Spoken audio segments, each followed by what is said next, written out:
Hello, welcome back to another episode of Put a Fork in It. I am Alice always, my lovely, amazing husband, Sir Thick Adam Forky, and our brother from another mother, Paul from Sibling Beverly, is here today. Yo. Producer Paul. Producer Paul. And The one since being behind the hired as scenes that make it all producer, go. since being producer, I also went back and labeled all of your put a forks in it with the actual episode, including this episode. You make sure I thought I you put a did. number. You put a fork in it, but you didn't put episode 3. If you keep doing that, you're just gonna have a list of put a fork in it, so nobody's gonna be able to find your videos. Oh, and I have a wrench in chat now. Oh, yeah, you got that? Yeah. I just on that too. Hi, everybody. Hey, FM. What up first? How's it Yes, first it was definitely me. I needed to get my hair right and it didn't work, so I put a hat on. Got the cat. The cat is here. The ant cat. The Ann cat. Say hi, everybody. Hi, chat. Welcome. Okay, so speaking of cats, let's get into the first thing I would like to talk about. Oh, you gotta be fucking kidding me. Go ahead. As we all know, I am no fan of Alex Jones, right? They are trying to take his cat from him. They're looking at the cat as an asset and they want to take his cat. Stop. Real quick. This is super important because you gave me more authority than Forest Mommy gave me. Sorry, Forest Mommy, not trying to throw you under the bus. But since you made me a full-blown editor of the channel, now when somebody writes something that YouTube wants to hide, it asks me if I want to show it to everybody or if I want to hide it. So for example, First Shot just typed in, "Hey pussy," and it popped up on my screen and it says, "You're the moderator of this chat. We think this is controversial. Do you want us to post it in chat?" Force Mommy, you got to upgrade me to full-fledged editor. Editor in chief. Yeah. So can you believe that? They want to take his cat away. That's crazy. Like, so I guess his cat is a ragged out cat and they did buy it for $2,000. And yeah, they like want to take the cat for the Sandy Hook. Whatever. It's like sell it and give it to the fucking families. I mean, it's like this is an animal. This is the family's pet. Like, what the fuck is wrong with you people? Oh my god, Forest Mommy, you fucking better. I paid big money for this. This is so cool. I'm sorry. This is as people are typing in naughty YouTube chats. well, I want to see them. But you have to see it. Go on your Get phone a wrench, bro. Get a wrench. And go on. Get a YouTube. wrench. But I'm saying that happened the other day when I was watching. I think it was the episode with Alex and Stoner kept saying stuff, and this was just in the replay I was watching, and I kept seeing that, and I was like, "Damn, Stoner, jeez." That's right. First. Yep. Whoops. Wrong button. There we go. You almost blocked him. Yep. Like that is just that's so weird to me that a court can think in a lawsuit like that. Does he have kids? Yeah, it's his. It's his. The kids away, so their salaries go to. I mean, Well, no, because they didn't buy the kids, but they bought the kid.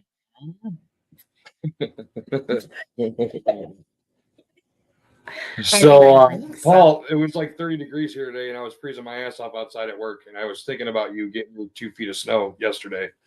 It was -8 here. Keep that shit up there, man. It don't get that cold in November, does it? I would say coldest months are usually like early January and February, like mid-February, like this time, about this time. The hard winter, then. Yeah, November is like, okay, winter's coming. It'll probably be here by the last week of November. If you're lucky, us deer hunters who start hunting on November 15th, we want snow by November 15th because it makes hunting way easier. If you shoot something, you got a great blood trail. You don't have to do much work to track it. But that's usually when it starts. December is not cold, but you get a lot of snow because the Great Lakes haven't frozen over yet. And then usually by New Year, the Great Lakes freeze over. Then you deal with the scorching cold, but not a lot of snowfall. And then now, February, we're starting to get back into that warmer weather. The Great Lakes open back up again. We get hit with a shit ton of snow for the end of winter. And then we get it creates like the polar vortex to where you get a shit ton of snow and then temperatures drop drastically. Yeah, Erie really hasn't froze at all. So anytime we get winds out of the west northwest, I hold my breath because it scares the hell out of me. I really want to go to Michigan in the summer by the lakes again. It's so pretty. I love it so much. And even Thanks, when we went there in October, it was the water was warm. Yeah, I mean, I don't know if it It was wasn't like you can go swimming warm in enough it. to like walk shin deep, in bare feet, but I wouldn't like want to like Go go swimming. swimming in it. I'm just saying, like in August, it's probably like super. We need to get a pad for down here. First, you're hilarious. When you gonna come on first? We got to get you on here. It'll be first one shot and Mrs. First in the Forkies. Oh shit, I can Hey. drink again. Hang on. Scar or Grayson, Scar has a surprise for you. Yeah, go see Star. Go see Scar. I got the kids stuff to make Sundays. Nice. I lost so I have a pair of wireless earbuds. And well, I have multiple pairs, but these are like my plowing snow pair. This is what I listened to you guys on last night on Scissor Me Timbers. And you have to have them next to the charger, as you know, Adam, like the box that they sit in. The box has to Yep. be close in order for the Bluetooth to work. So I had it in my pocket. Plowed snow for 3 hours on the third go around. I get out, I go to grab the box to put the earbuds in. Box isn't there. No clue where the box is. Oh, I'll find that when the snow thaws. Right. Find it in April. Yeah. Do you push snow to the same spot every time? Do you just have one spot where you try to stack as much snow as you can, or is it just a free for all? Oh, I've got multiple spots. I've got multiple spots because I plow the whole pretty much the whole front yard for the dogs, so they have a place to run, and then I have like a U-shaped driveway, and I plow the whole U-shaped driveway too. So what I do is I usually push out 3 passes across the street because it's across for me is just forest. That's it.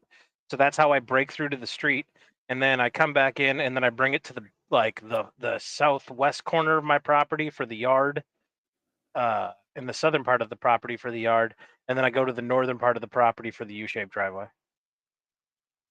And after this huge storm we got yesterday, I got a total of about 24 to 26 inches is what I ended up finally getting. And my southwest corner of the property, it's like, if you were at Walmart and like 4 parking spaces, like, like I would even say it's more than that, probably 6 parking spaces, like 1, 2, like 2, 4, 6, like, you know what I mean? Like that kind of a Yeah, block like a section. block. I've Yeah. got that filled 8 feet high, solid snow mound. Like, I mean, I get compressed. It's pushing into the yard. Like, if we get much more snow, Yeah, it was 70 Worry. here yesterday. that's Yeah, awesome. It was crazy. But yeah, Keep it that was- snow up there. If we got 2 feet Well- of snow, dude. Oh my god, I'd be so grumpy. Last I'd be- week we oh, I'd had be a so 3-day grumpy. stretch where we were in the 40s, the mid 40s the whole time, and like every place I plowed was melted down to bare ground. Like from the winter, obviously I still had my snowbanks that were standing, but like when this hit, like I was like, fuck. Oh, Yeah, if we like last year in January actually it was MLK Day, or maybe the Sunday night before that it started. We got like a foot of snow, and I mean it was crazy. Because after we push all the snow, then we got to go figure out. We got to take machines to properties and move it, because we can't just leave these big ass piles of snow. But I'll take winters like this if this is what global warming or Oh, yeah, climate this was a change is, I'll mild take it. winter. This was a mild winter. I'm not complaining whatsoever. It's just weird that we got the biggest storm this late in the game. Usually, when our snowstorms this time of year, you normally like 4 or 5 inches. That's it. Yeah, you get 4 or 5 inches around here, and people like shit the bed. I wouldn't say it's that bad. No, they even the meteorologists have been wrong so far this year, and talking about like we're gonna get 6 inches of snow, and everybody goes to the store and stocks up on shit, and then we haven't gotten anything. Like they actually did that once this year. They were calling for 4 to 6 inches of snow, and nothing happened. But everybody went to the store and panicked. I'll tell you what I learned this winter is how much that new the 96 Dodge that I bought, how invaluable that is. It's turned me into a giant pussy. Like I'm sitting here now, and I drove the Impala the other day, and I was like, how the fuck did I drive 4 winters here back from South Carolina in this Impala? Because having 4-wheel drive is such a necessity up here. And then I thought about all the times like I slid the Impala throughout the years, and I'm like, oh yeah, that's right. Yes, first, you're right about that. And for some odd reason, Columbus has more snow removal equipment than Cleveland does. Yeah, I remember that. I'm guessing a lot more white. I'm guessing a lot more white people, which means more money, which means the county's better funded. Well, it's also Columbus is it's the capital of Ohio. Yeah. Like I said, a lot of white people. Okay, go eat your sundae. Go eat your ice cream sundae. Leave me alone. Stir Forky. Whoops. But yeah, it hasn't been that bad. It's mild, and we've gotten mine and hers, whatever. Our first here's an English teacher, don't worry. Our first Valentine's Day, I was stuck in my truck for 2 days. One of the meteorologists came on it towards the end of the storm and said, we're gonna get another trace to 8 inches of snow. I'm like, it's like 6:30 in the morning. I'm just sitting in a parking lot, like, been up for a couple days, and anything from a trace to 8 inches. It's like, yeah, thanks. I'll tell you what, I do giggle every time I hear people say, "Holy shit, we're getting 8 inches tonight! Unbelievable!" I'm just like, come on. Yeah, I mean, 2 feet of snow, dude. That's crazy. That's crazy. Hey, I'll tell you what. I lived prior. So when I first moved back, my first job was out of Hancock, Michigan. That's it's the same job. I just was stationed in Hancock, and Hancock gets the most snowfall anywhere in the continental United States, because if you look at Michigan, the point at the upper peninsula, that point that goes off into Lake Superior. That's Hancock, the Keweenaw Peninsula, and they literally get every snowstorm is measured in feet. Oh my god! I want to say last year they got something like 689 inches of snow all winter. What? Here, divide that by 12. Yeah. No, I'll pass.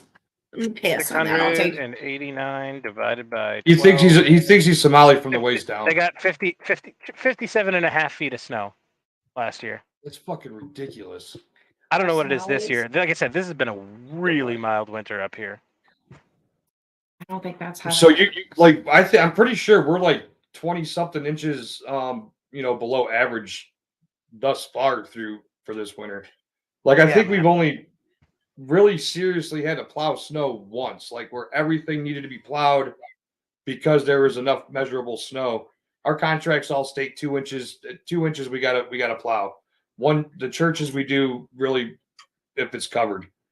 But yeah, I mean we haven't really plowed that much snow. It's ridiculous.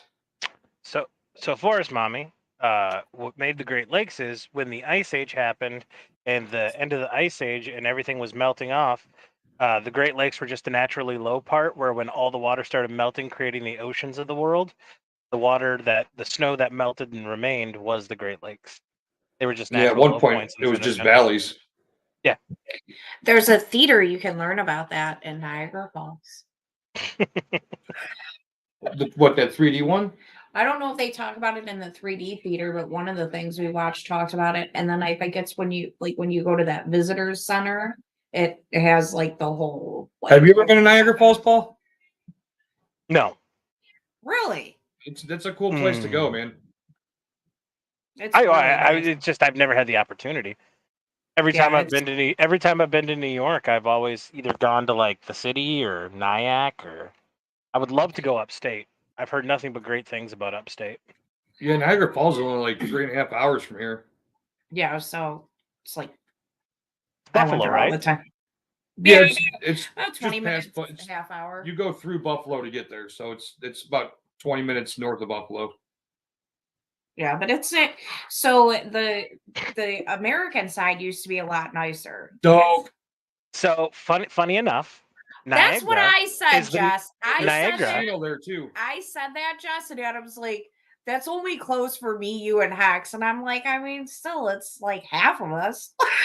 So Niagara is also the name of a Wisconsin village that my parents live in today and my mom grew up in, and they have a falls, but it's a very, very underwhelming small falls. And it's always the big joke whenever somebody asks me, "You ever been to Niagara Falls?" Like, yeah, I lived right next to it. Yeah, all the time. Used to catch crawdads. I could feel the mist, man. Thundering the natives back in the day used to call it thundering water. Yeah. That's what I think about every time I'm drunk and I have to pee really bad, and it's thundering water. He thinks of the 3D movie where they're like thundering waters. It's really cool though. You can take like this trolley. Is that Goat Island? Oh my Yeah. God! I got another. I keep missing these messages. I've actually got to pay attention now. Yeah, I'm not seeing them because I'm on the StreamYard chat. You're on the YouTube chat, right? Yeah. Hold on. Let me see. Forest Mommies should have came in through StreamYard. So where was that one? It was the black something about black dick. Oh, I can't see because I'm First over shot. backstage. That is why your dick is black, and that was before I believe in that crap, Paul. So yeah, it doesn't show up in StreamYard. That is. Oh my interesting. God! So think about how many things we were missing from. I've told you Stoner guys that this. day. I've told you guys this. Oops. No, I thought you said it about. I thought you said when the only thing I remember is when we were in YouTube chat. You were like, you said that it would only show top chats, and you have to put all chats. I didn't. Yeah, see, all I know about the only time I've ever been a moderator is obviously on when we had our own YouTube channel, but that never popped up. And then Forest Mommy, I just had the right to, like, if we get the porn spam, like, follow this link to meet big titted bitches from Asia. Then I could delete those. That was like the only power I had. Now, like, whenever there's a There ain't controversial no chat big that titty comes up, bitches from Asia, what? What? is there? Yeah, there's big boob. Yeah, Hiroko was from Asia. Remember Hiroko that I worked with? Yeah, you could. It was hard to tell underneath that because we had to wear Paul, those let's go. blouses. that? Underneath those blouses, man. Yeah, some of them. And then you never met her because she quit before me and you started dating. But one of the other Asian ladies that worked there, man, she had some cojones on her, man.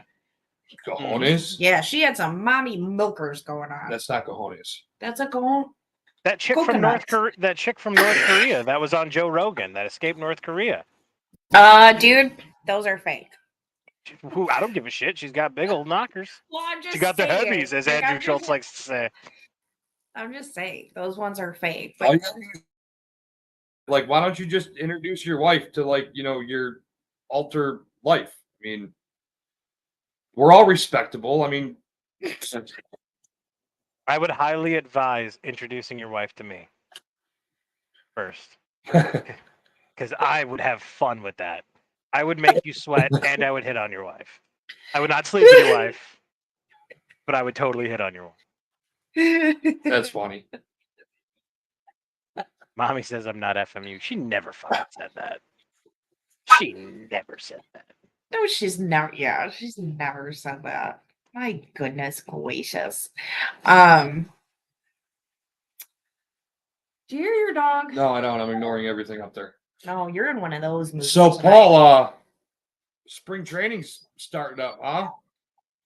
Doesn't Yeah, watch football. I'm debating on whether or not I'm going to buy the MLB package. The whole Trevor Oh. Bauer situation really fucking sours me. How so? So he got suspended for the record history of games ever, even though he was never found guilty of anything in a court of law. He was actually redeemed, and the investigation was dropped. And then MLB, because we're living in the woke 2020s. Did you turn the speaker on? What? I just had bad reverb. Hang Is on one it when second. this happens? When I'm talking right now, does it sound funny to you? No, it's when I'm Okay. talking it comes back in. Okay. Well, no, it's just when you said that was right at the time that I weeble wobbled the table. Maybe. Anyway, so he was never found guilty of anything. Got the record suspension. He fought it with the moderator, and then he won the moderation. And they were like, "Yeah, you can't suspend him. You still owe him $23 million." Like right now, I'm getting it. I'm getting the reverb right now. It's weird. It's not bad. You sound, it's not terrible. you sound Yeah. normal to us. Okay. Yeah. It's Well, not. It's on our as the viewer end. Something's going on where that reverb is happening. I don't know what it is. Anyway, he won it. They unsuspended him. The LA Dodgers still owed him $23 million to play the rest of this coming up season. And then the Dodgers just said, screw it. We'll cut our loss. The Dodgers basically lit $23 million on fire and says, you can't play on our team anymore. Yeah. who was this? Trevor Bauer. He used to pitch for. He used to be a Cleveland Indian. Yeah. I know who he is. Yeah, I was a big Bauer fan. The whole thing. I still in am. the ALCS. Yeah, I mean, I hear you, but I kind of it has my loss of fandom, respect, or whatever had nothing to do with what he had going on, then. But back in what was that 2016, when if he could have pitched the drone. one of those, yeah, because of the drone, he sliced his finger open with a drone. And actually, I heard he would fly that thing at a park not far from here. And I guess a lot of people said that he was kind of a douche, kind of a dick. But like, if you walk up to a professional athlete and you're like, "Hey, man, can I see your very expensive drone? Can I like hold it?" And they say no. Like, I don't think that's being a dick. Like, I mean, like, some of that shit's like really expensive, dude. So like, I mean, I get it. But like, he was kind of childish. Like when Francona came to pull him out of a game and he turned it against Kansas City and he threw it around the wall. I love that shit. He makes the game more fucking fun to watch. And right now they're trying to find new ways to make the game fun to watch. Trevor Bauer is fucking entertaining. The problem is Trevor Bauer has no problem telling fucking Major League Baseball and management to go fuck themselves. He's literally Charlie Sheen from fucking Major League. Yeah, he's definitely wild. I love him, man. That's what got me back into baseball, was watching his YouTube channel, which he still does. He still makes videos. He did throughout the whole fucking sexual assault allegations. And he got a raw fucking deal on this. But here's the funny part. Some team anywhere right now could pick him up for league minimum. He won the Cy Young the year before he got fucking nailed and drugged through the mud, but somebody can get him for $250K right now. And he's literally a $30 million a year player. I don't think he's an ace of a staff. He's definitely a number two, but I don't think he could carry a staff. He's too inconsistent. I think he was literally within a year or two of being the number one, of being the ace.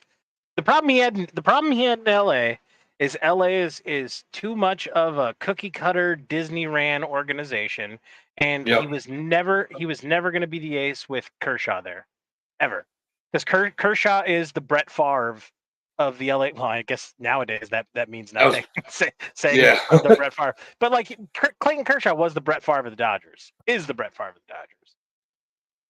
A beloved quarterback, a beloved lead star. Right. But kind of always choked in the end. But the Toronto Blue Jays could pick him up right now for league minimum, $250K, and there's no doubt he would be the ace on the Blue Jays. You know what I mean? But the backlash that any team's going to get, I mean, I would love for him to come back to Cleveland, but after the whole thing with Deshaun Watson, the Guardians aren't going to do that. They're not going to take that kind of flack. And that's the downside. Here's the team that's going to take him. Somebody who's willing to risk the bullshit. You know what I mean? Right. Because And Jimmy yeah. Haslam was willing to risk that bullshit, but it's different with baseball. You don't have to go all in on one player like that, like you do in football. In football, especially the AFC, AFC's got all these, stud quarterbacks, you need to take that kind of risk in order to compete with you got, I don't know. I didn't mean to turn this into sports minute, but yeah, what else? I don't know if I'm gonna like Trevor Bauer's what got me back into baseball. Literally, he is the main reason I bought the MLB package. He's the reason I bought Dodgers merch. He's like he was the reason I was a fan.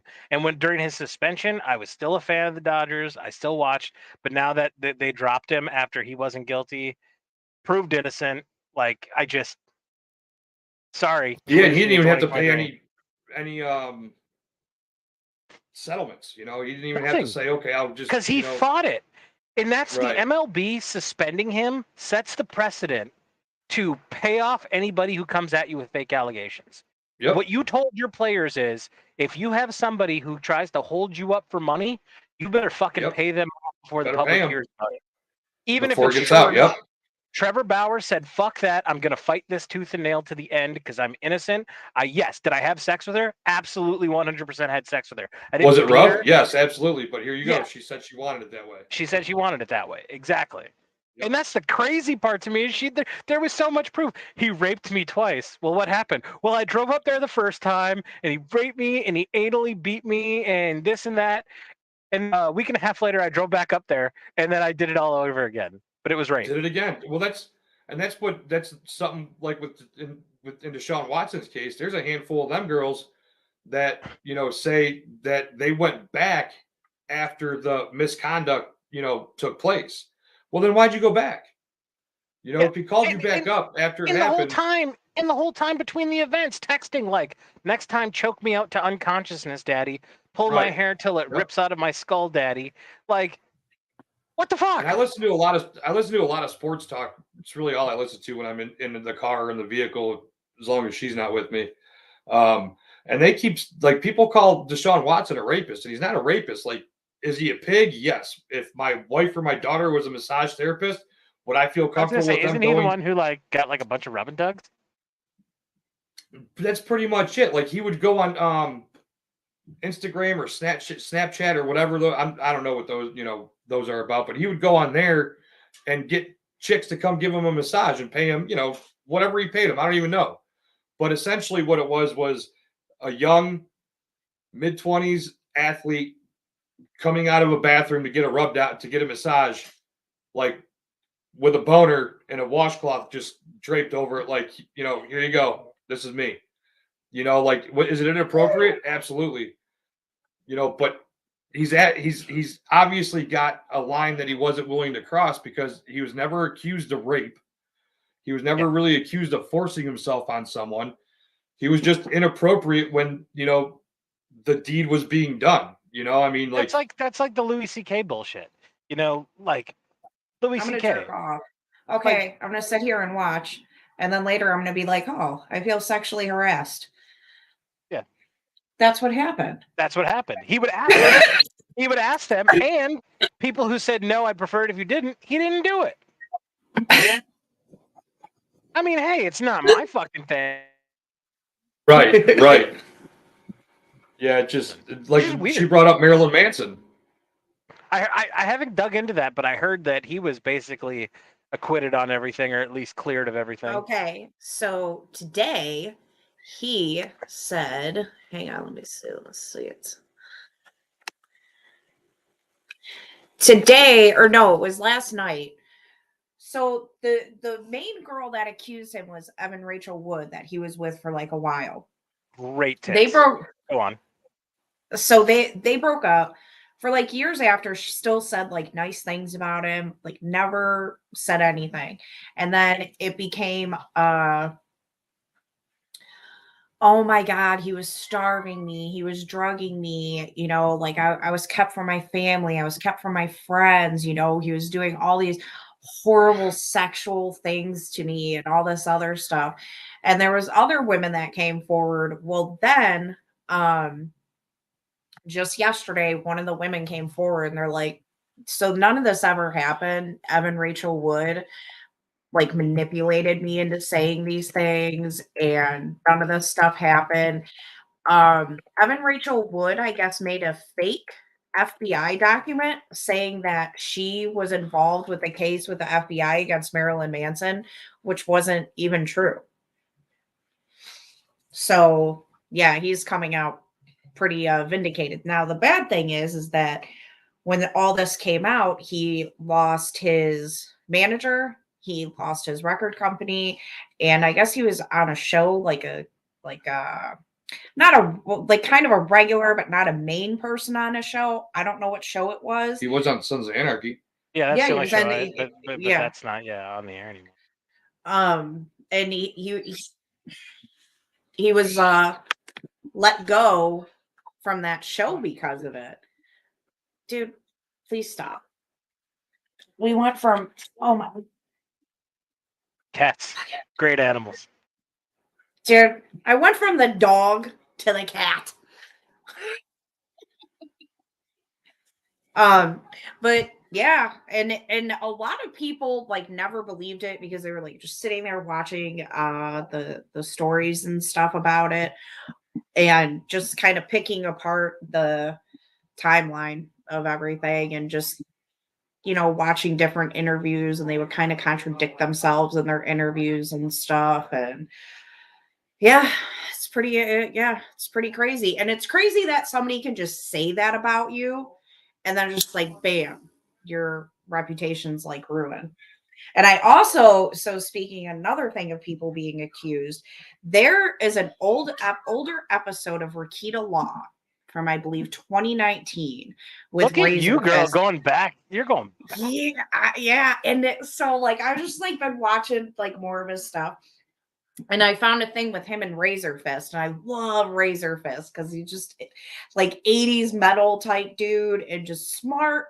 Is really good if he's like, look, this doesn't add up. He's really good at breaking stuff down. But he was on Rakita Law and they had like a 4-hour stream talking about the Michael Jackson stuff. The only part that I was like, holy shit, I don't need to know all this is that Michael Jackson had a big ding-a-ling. Say he's a black man. Yeah, and like it was just funny, like the way they were talking about it. But yeah, that was like really interesting episode. It was like over 4 hours long, and I ended up listening to the whole thing.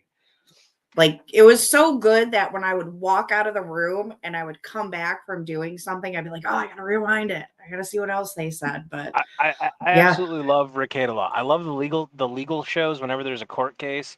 I think he's funny. He brings levity. He brings a lot of knowledge. But his nighttime shows that are not based in law completely are fucking hilarious. Hilarious.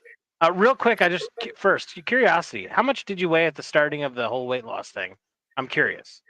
For the record, I was 298 when I got diagnosed, and I'm down to 280 right now. say hi. But Say isn't it hi cool? to them. So 2019, he was still kind of relatively new. Isn't it cool to see how his show's advanced? Like, Yeah. looks, feel, Yeah. technology. It's pretty crazy, right? Yeah, but I enjoyed it. It was funny because there was a point where Keto, what's his name? I feel weird. Rakita Just Law. always Rakita Law. Rakita Law. Nick Rakita. He said to Razor Fist, he's like, I'm trying so hard to like ask you like tough questions. He's like, but you're just, he's like, you know exactly what you're talking about. So but that's a good episode. But yeah, that Marilyn Manson stuff is crazy. And it's just one of those things where, he's such a fucking weirdo that it was just easy for people to believe because he's just so weird. I mean, that's how he made his living. I mean, and let's be honest. Marilyn Manson could retire today and he'll live a comfortable life, forever and ever. For sure. I mean, think about how many people. I mean, that still sucks because I get it. It's it's your art. It's your. It's not like he's old. You know what I mean? And he's like ready to retire or something. But it's always good when you have some good padding when that kind of shit happens. But yeah, I mean, he has so many diehard fans, man. Like they're very, very diehard for him. He's a very unique character to listen to. If you ever listen to his interviews, sometimes he makes complete sense, and then other times I just kind of disagree with him on stuff. But I always found it interesting when people would be like, "Well, doesn't it concern you that kids are listening to your music?" And he was like, "Well, I mean, maybe try listening to your kids. Maybe if you would listen to your kids wouldn't listen to me." So, I mean, I listen to Marilyn Manson, but I get that there's other kids that probably took that to a deeper level than I did. For me, it was just great music, kind of an outlet for a lot of teens go through or whatever. Doug But was a ginormous Marilyn Manson fan when he came out in the early '90s. We didn't even move to Florida yet. Like, I can remember Doug being into it when we still lived up here, which was We moved in '96, so when did Marilyn Manson break on the scene? Like 92, 93?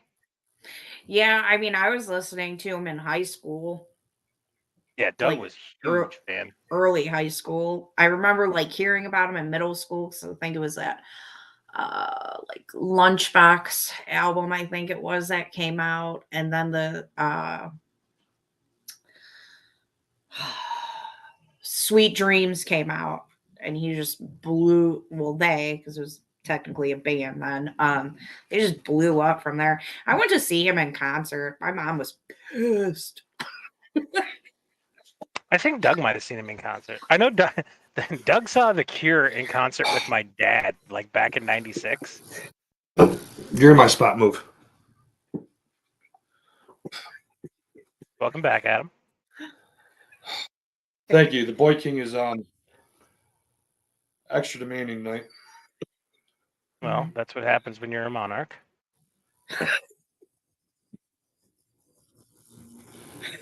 Hashtag facts.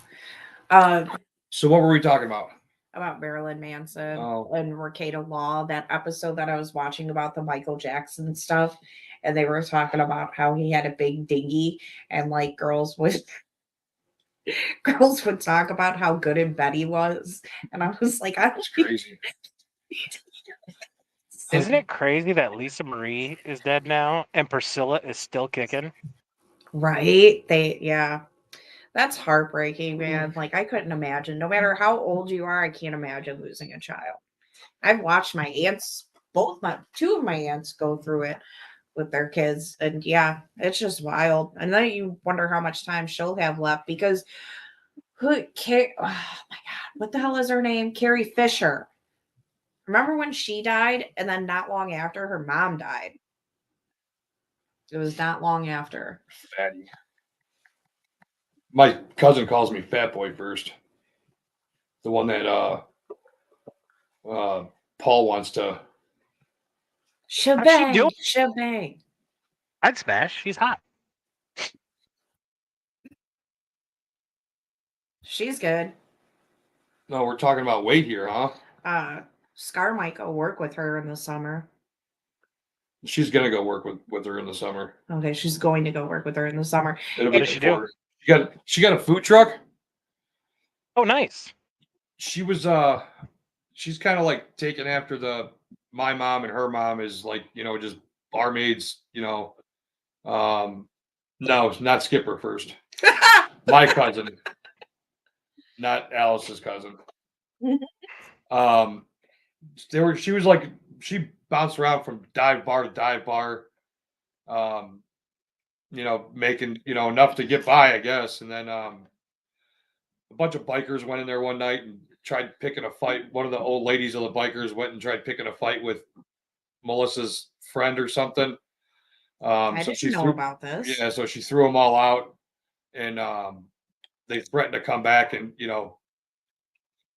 take care of her or whatever. So she quit.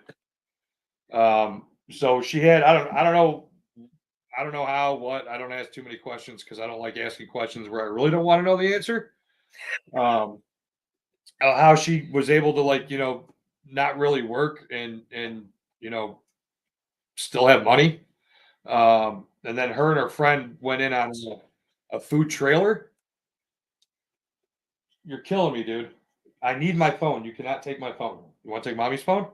Nope. Well, then you don't get nothing to play on. I love you. I love you so much, though, son.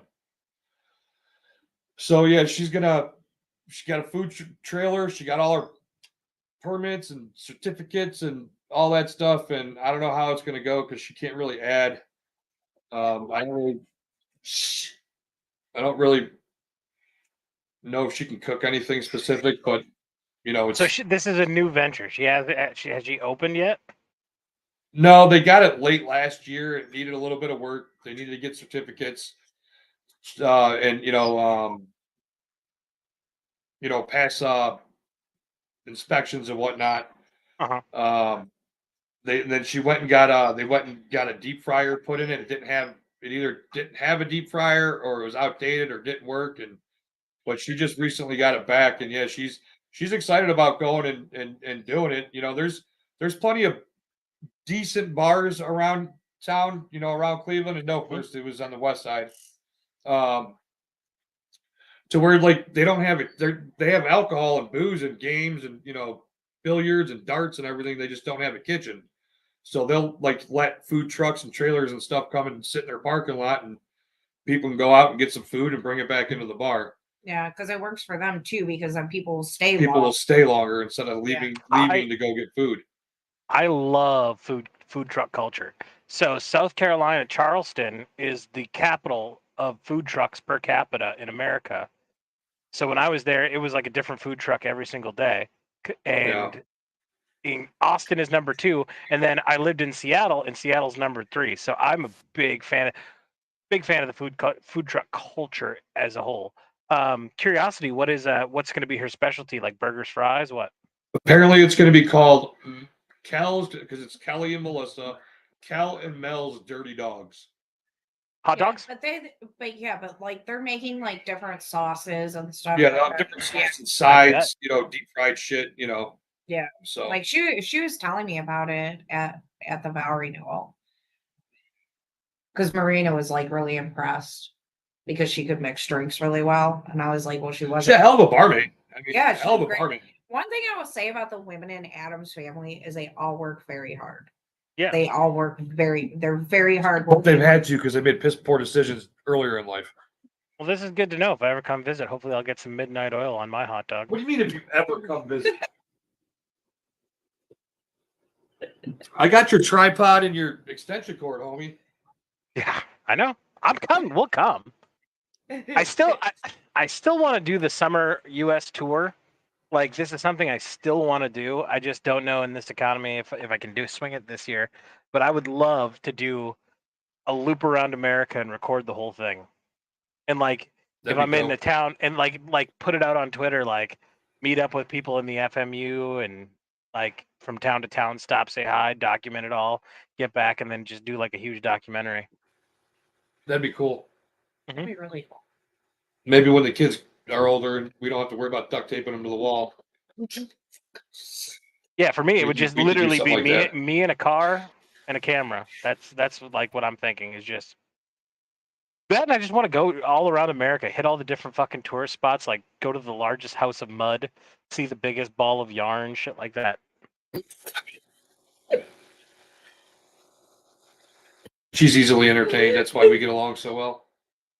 I can see. So That's why I get along with myself so well. I entertain myself all day long. speaking of South Carolina, I have to pee. Netflix has a 3-part documentary about the Murdaugh murders. I have not watched the documentary. I have not missed 1 minute of the 3 weeks of court. I've watched every single second of the court trial. He just finished his testifying himself today. It was yesterday you said that he was gonna take the stand, and I was like, I wonder if that's the same dude. And sure enough, it was the same dude, because I watched the first 2 parts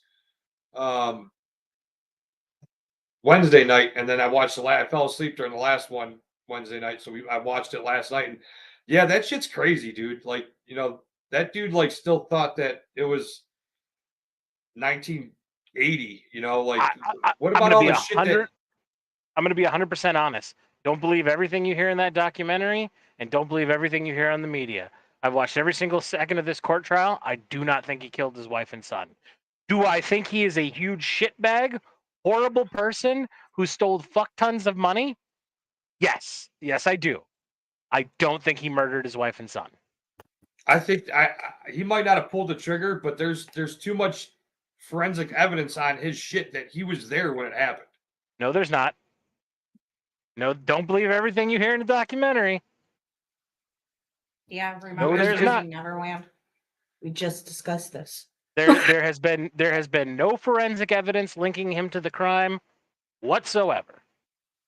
It amazes you what they'll put What in the- the documentary. What kind of ammo was used or whatever in that AR? I believe in the okay, I could be getting this backwards, I could be getting this wrong, but I believe the shotgun had federal ammunition casings is what they found on the ground. However, they can't verify that those casings are the ones that killed Paul. But Right. and it's a shotgun, so there's no ballistics they can run. The They can't 300 run ballistics on it, blackout, right? the 300 That's blackout, at the blackout. the blackout, I believe, and don't quote me, was Winchester, was the brand. I think. I could be wrong on that. But the problem is they don't have a murder weapon. What we do know is Alex bought his kids throughout time 3 different ARs that were in 500 blackout. He bought them 2 initially. Paul, the kid who got killed, lost one back in like 2017. Lost one of them, and then he replaced it.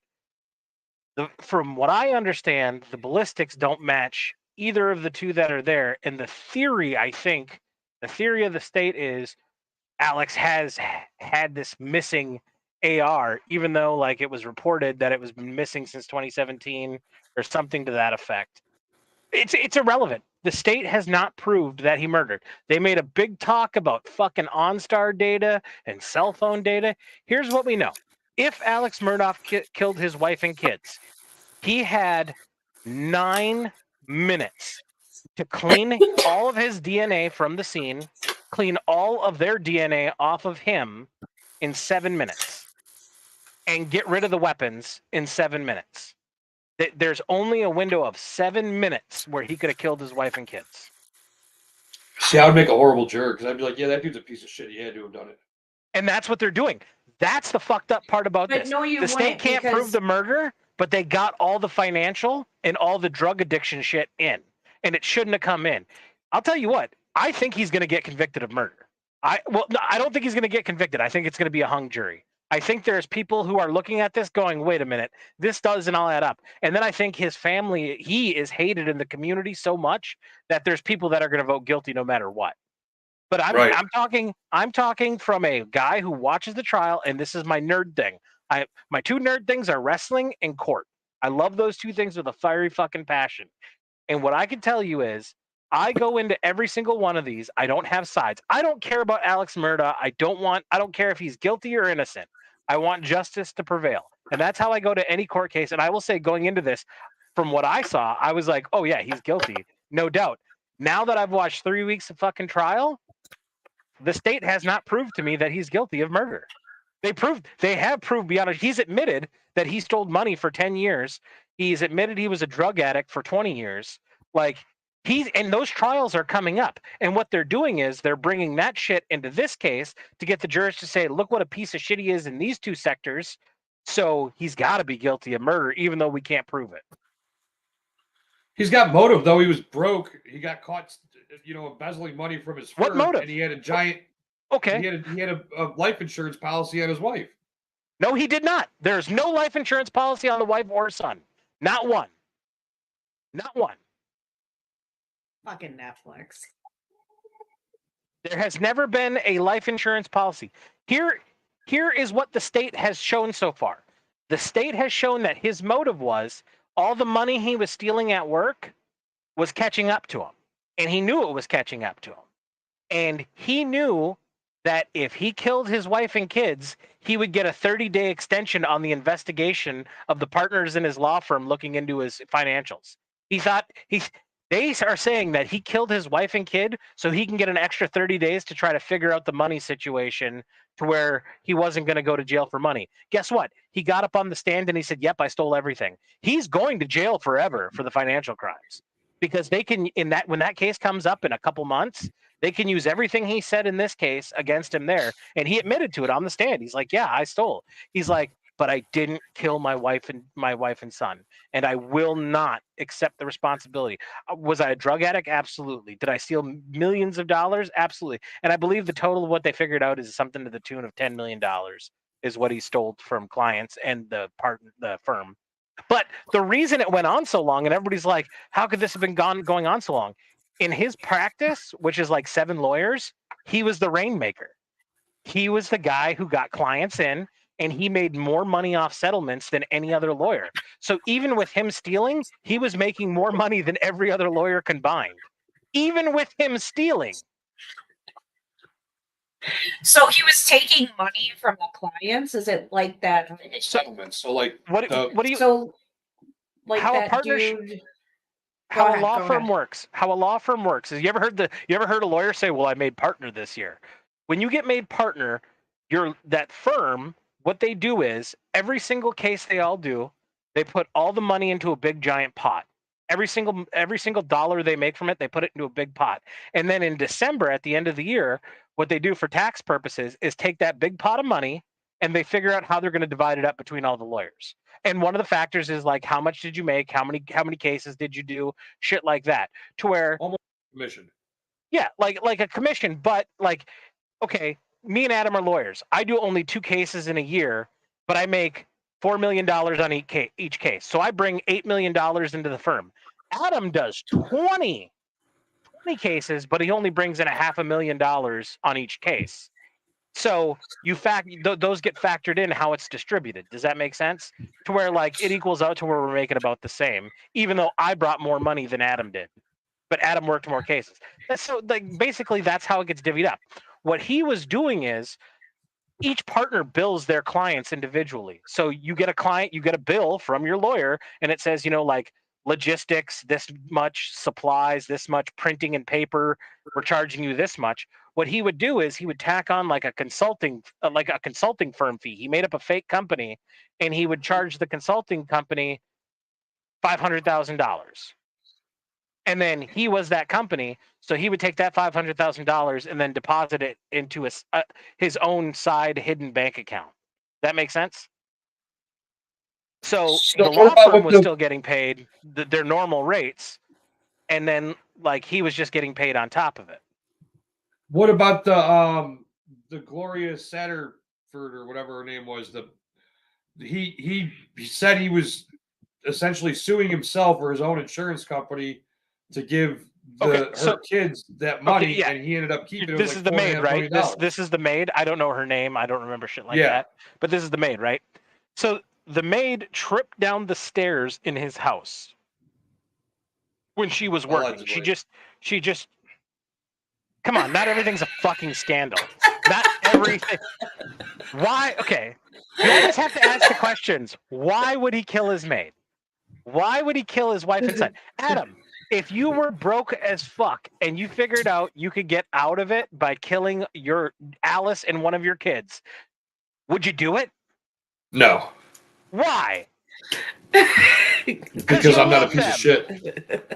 Okay, well, guess what? Every witness, including the state's witnesses that got up there, every single one of them said he loved his wife and kids with an undying passion. If you're asking me what I think, like what my best guess is, I would say something related to the boat case, his son's boat case. I'm not saying a member of the kids' families. I'm not saying that, but I'm saying all the shit that got put out in the ether about that fucking boat case and all the stuff the prosecution put out, I'm sure it pissed off people in the local community, and somebody killed Paul out of revenge for that because he killed a beautiful, talented young girl who was an upstanding member of the community. Well, he didn't kill her. They got into a boating accident. Whether that boating accident was he did it intentionally or not. Wasn't that where he was drunk? They were underage. They were drunk on the boat, on Alex's boat, but Alex wasn't there. And he got in a boating accident and it killed one of the girls on the boat. And she was a beautiful young girl, prominent from a prominent family, just like Paul's, like the Murdochs were a prominent family. And to me, that makes more fucking sense for murder. Like, I want to kill Paul because he killed my niece, my daughter, my insert relative here. And he got off. He got off of all the criminal charges. He walked scot-free. And if, to me, that's more of a motive than, oh, the dad wanted to get an extra 30 days to figure out how he could solve his financial problems. I can't picture every single witness saying that he loved his kids. He paid for all of his kids' court cases. He's been there for his kids. He shows up to every game. He coached the baseball team for both kids growing up. Like, this isn't a guy. Is he a drug addict? Is he a thief? Is he a robber? Yes. But there's no evidence to contradict that he wasn't a family man and loved his wife and kids. There's nothing in evidence that says he hated his wife and kids. And I just can't see, oh man, I'm broke and I'm about to be figured out for this financial crime, but if I kill my wife and son, it'll buy me an extra 30 days. I'm not buying that narrative from the state. Interesting. See, I don't really know anything about this. That's why So, watching court cases are important. Just like I watch C-SPAN and I watch government. Is it boring? Fuck yes. But that's where you learn But what's nothing- actually yeah. happening. Yeah, nothing is edited out, and you just see it. Because you can only bring Yeah. in what you can prove in court. On a Netflix documentary, you could say whatever the fuck you want, which I'm for. I'm for the free speech for Netflix to make these stupid fucking documentaries. But what gets presented in court is only what you can prove. And in America, the reason America is the greatest country on earth is because we have a court system that the government just can't imprison you for no fucking reason or because they want to. Our founding fathers fucking designed the court systems that you're innocent until you're proven guilty by the government.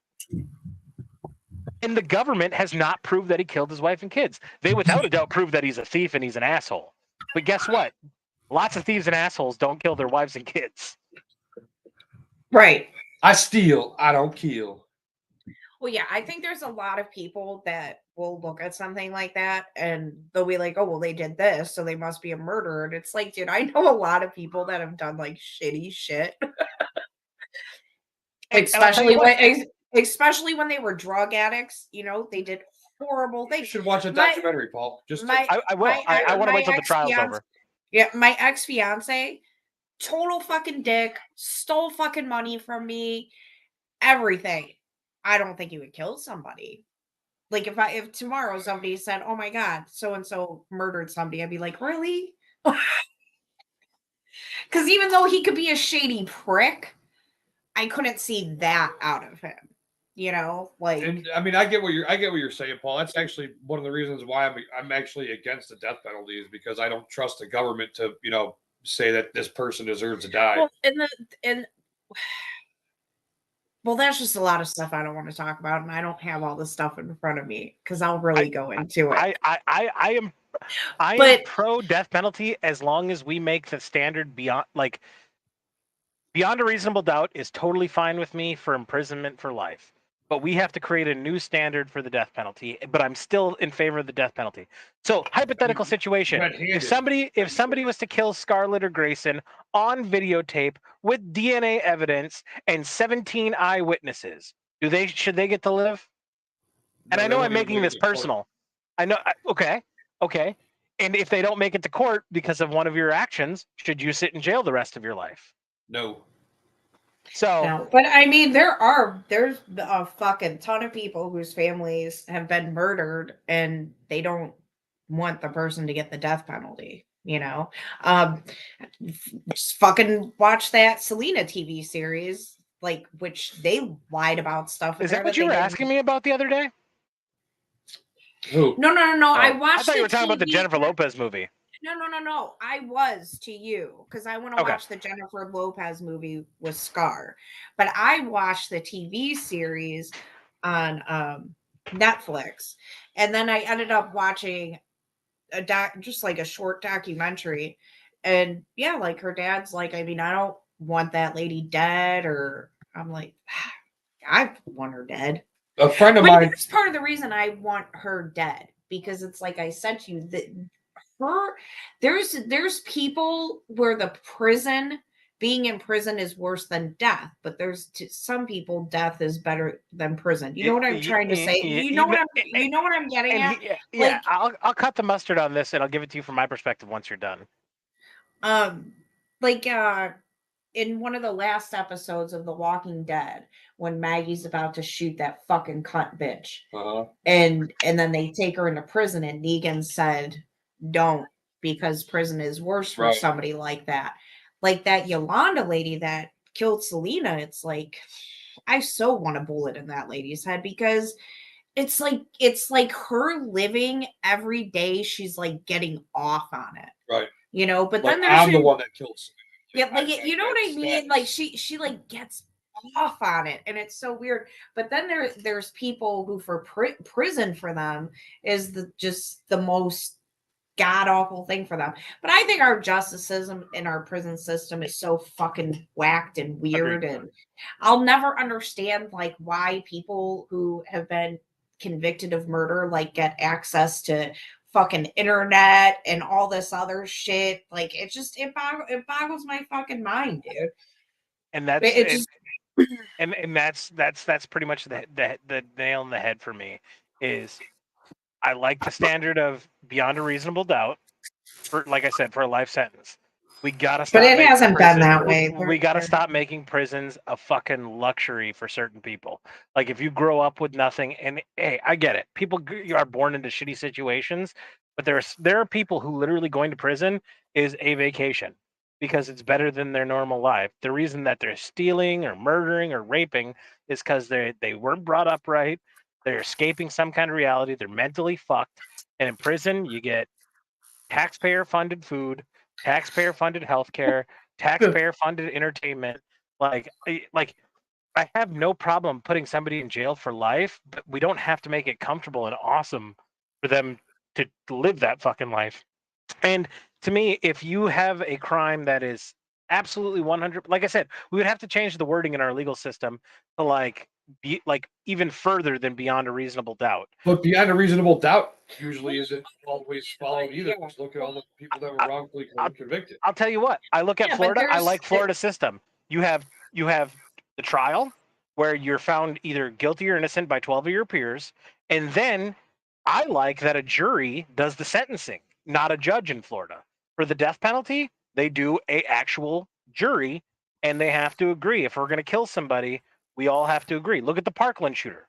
The Parkland shooter, everybody knows he's the Parkland shooter. He killed a bunch of kids in Parkland. He was found guilty, but one person on the sentencing board was a tree-hugging, diehard liberal, which I'm not saying is a bad thing, but one person said, no, I don't want to put the kid to death. 11 people said, I want to kill him. One person said they didn't. He'll live out the rest of his life on taxpayer funds. Same with the kid that shot up Charlotte High School here. Well, now- I'm told, you know what? This is going to sound really mean, and probably a lot of liberals would hate me for this, but it's probably one of the more liberal things about you. So with a kid like that, you know, or even, you know, child abusers, I think they should be forced to, like, if psychiatrists want to sit there and pick at their brain and what the fuck, I think they should have to do it. I don't fucking care. Like, if you can find out more by talking to people, fucking make them sit there. I mean, I guess they have an option. They have not to talk, though, I guess. Yeah, I'm all about rehabilitation. I'm all about second chances. For Depending on the kids. crime. Well, maybe Depending there's on kids the who are crime. not kids. Sure. Oh, yeah. Like, Like, rehabilitate someone to not, you know, rob a bank or to not break into people's houses. I don't think if you're willing to just take a life, just to simply take a life, You I don't forfeit think there's any yours. coming back from that. Yeah, to me, once you take a human life in vain, evil malice just to kill somebody, you forfeit your right to life. In my opinion, Right. that's my opinion. Right. But I still want you to have your day in court. I still want the government, before they kill you, before they put you down, the government has to prove beyond a reasonable doubt that you did it. And if they can't do it, I don't think you should be able to. That's me. I'm never when you hear this, don't think like I'm like a statist who's like, yeah, capital corporal punishment is the way to go. That's not what I'm saying. What I'm saying is the burden of proof is on the government Yep. to imprison somebody or to punish them in any way. We have to have innocence till proven guilty, and that's something we've gotten away from in this country. And I was people just are going to say it's people are rarely like that totally anymore. okay with it, and it bugs me. It really Yeah. bugs me. And I'm not saying defend shitbags and shitbags should walk free. What I am saying is it's the government's job to prove somebody did what they did. You have to prove that they're guilty before you instill a punishment in them. Now, with that said, once that guilt is proven, I'm okay with if you take a life, you lose a life. And I'll tell you another one that's really big for me is rape. I think once you're convicted of rape, I'm totally okay with castration. You want to live the rest of your life? That's fine. But what about all the never fucking people that were rape again. convicted of rape in the 80s that have been, since let go after, 30 years in prison and they were wrongfully convicted? I mean, what do you want me to do about it? I mean, there's nothing I What are you can. gonna do? Well, if you castrate them, what are you gonna do? Sew it back on? What I can tell you is if any good friend of mine ever called me and said, "Hey, somebody just raped my daughter. I know who it is. I need you to come here immediately." I would feel help that's them. a better way of I would- handling it, to be I would honest. help them deal with that problem. Yeah, I would help them resolve that issue. we know. That's We know you're a good friend. That puts, and honestly, when we were talking about the Sorry, I got the Manson giggles. thing and the Trevor Bauer thing, I told myself I wasn't going to bring this up, but I'll try to be all right. So the whole believe all women thing is like, sometimes I feel like I'm like straddling a line with that. You know what I'm saying? Like I would think never believing all question. women is fucking stupid. I do too. But at first, like I think If believing all men is my fucking neighbor stupid too. Before you guys kind of attack me. if someone just came running up to my door, was banging on my door, and she was clothes torn and bloody and beaten and stuff, and she said, this guy down the street just tried raping me, or did, or whatever, then yeah, I'll believe you. But if it's kind of hard to believe somebody that's going to come forward, like someone that shall not be named, and years later and say, oh no, this person did this to me. This happened to me then. I think that's a slippery slope of the believe all women. Believe all women's here, then bam, there's that slope. Talking about Eliza Blue. It's just, I don't know who you're talking about. Okay. Yeah, I mean, a lot, like, if you notice, like, with a lot of accusers, like big ones in the media, Scott Baio, he was accused by Nicole Eggert for sexual abuse of her when she was younger. And yeah, you watch the videos of her and she's changing her story like every time. Like, I don't want to say my story because it's not a story, it's the truth. And it's never changed. I've never changed my story as the years have went on. Like with Adam, I mean, he's the only person I talk to about it, and I don't even talk to him about it a lot. But if anything, I just over the years maybe elaborated a little bit more, but it wasn't much. It wasn't like one day it was like, Go ahead. He's all right. oh my God, he scared the crap out of me. But yeah, like it didn't turn from one day it was like this, and then the next day, it's just, and I get that there's times where, especially when you're a kid, you're scared and you don't want to say anything.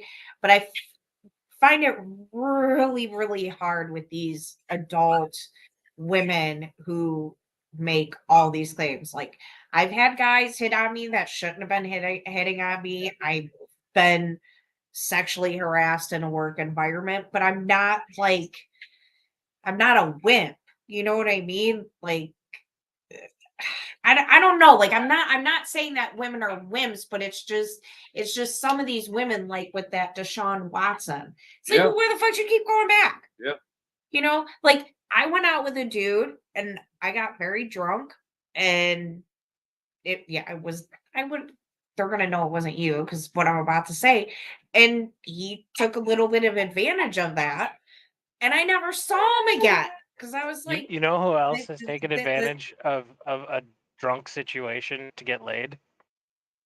Every human ever. No, like All right, we're gonna have to try it with the my everything is about to die, so you're gonna have to unplug that and get our microphone going on this. what? It's all dying. This is dead. My phone's dead. So unplug that. I'll be right back. Turn the speaker down. Turn the speaker down. Yes, turn the speaker down. Turn the And speaker wow, down. is it bad? Wow, is it bad? Okay, hang on. How's that?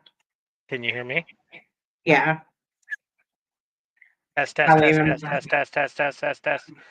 Turn it down like 2 more notches. Then I might not be able to hear you. Well, the problem is everybody can hear me who's watching this double. That's good. If you can hear me, we're good. Okay. I just Yeah. won't shout. Yeah, but that was the only dude that ever like I've been drunk with dudes before and like not gonna get into detail, but you get drunk, you have a good time after you have a big breakup, whatever. But this dude was just he was weird and he made me very uncomfortable. And I never answered his phone calls. I never talked to him again. Like, and these women are like, well, then the 5th time I went to see him. Mhm. No, I completely understand what you're saying. And don't get me wrong. Like, I think there are situations where shitty things do happen and rape is a thing. Like, I'm not ever going to deny that rape's not a thing. What I'm saying is, if you do get raped, report it immediately. If you want me on your side, report it to law enforcement immediately. Seek fucking justice. And I know people say, well, you're a man. That's easy for you to say. Yeah, it is fucking easy for me to say. Because that's what you fucking do when somebody does that to you. Like, Yeah. if somebody fucking violates you, you fucking report it to the authorities.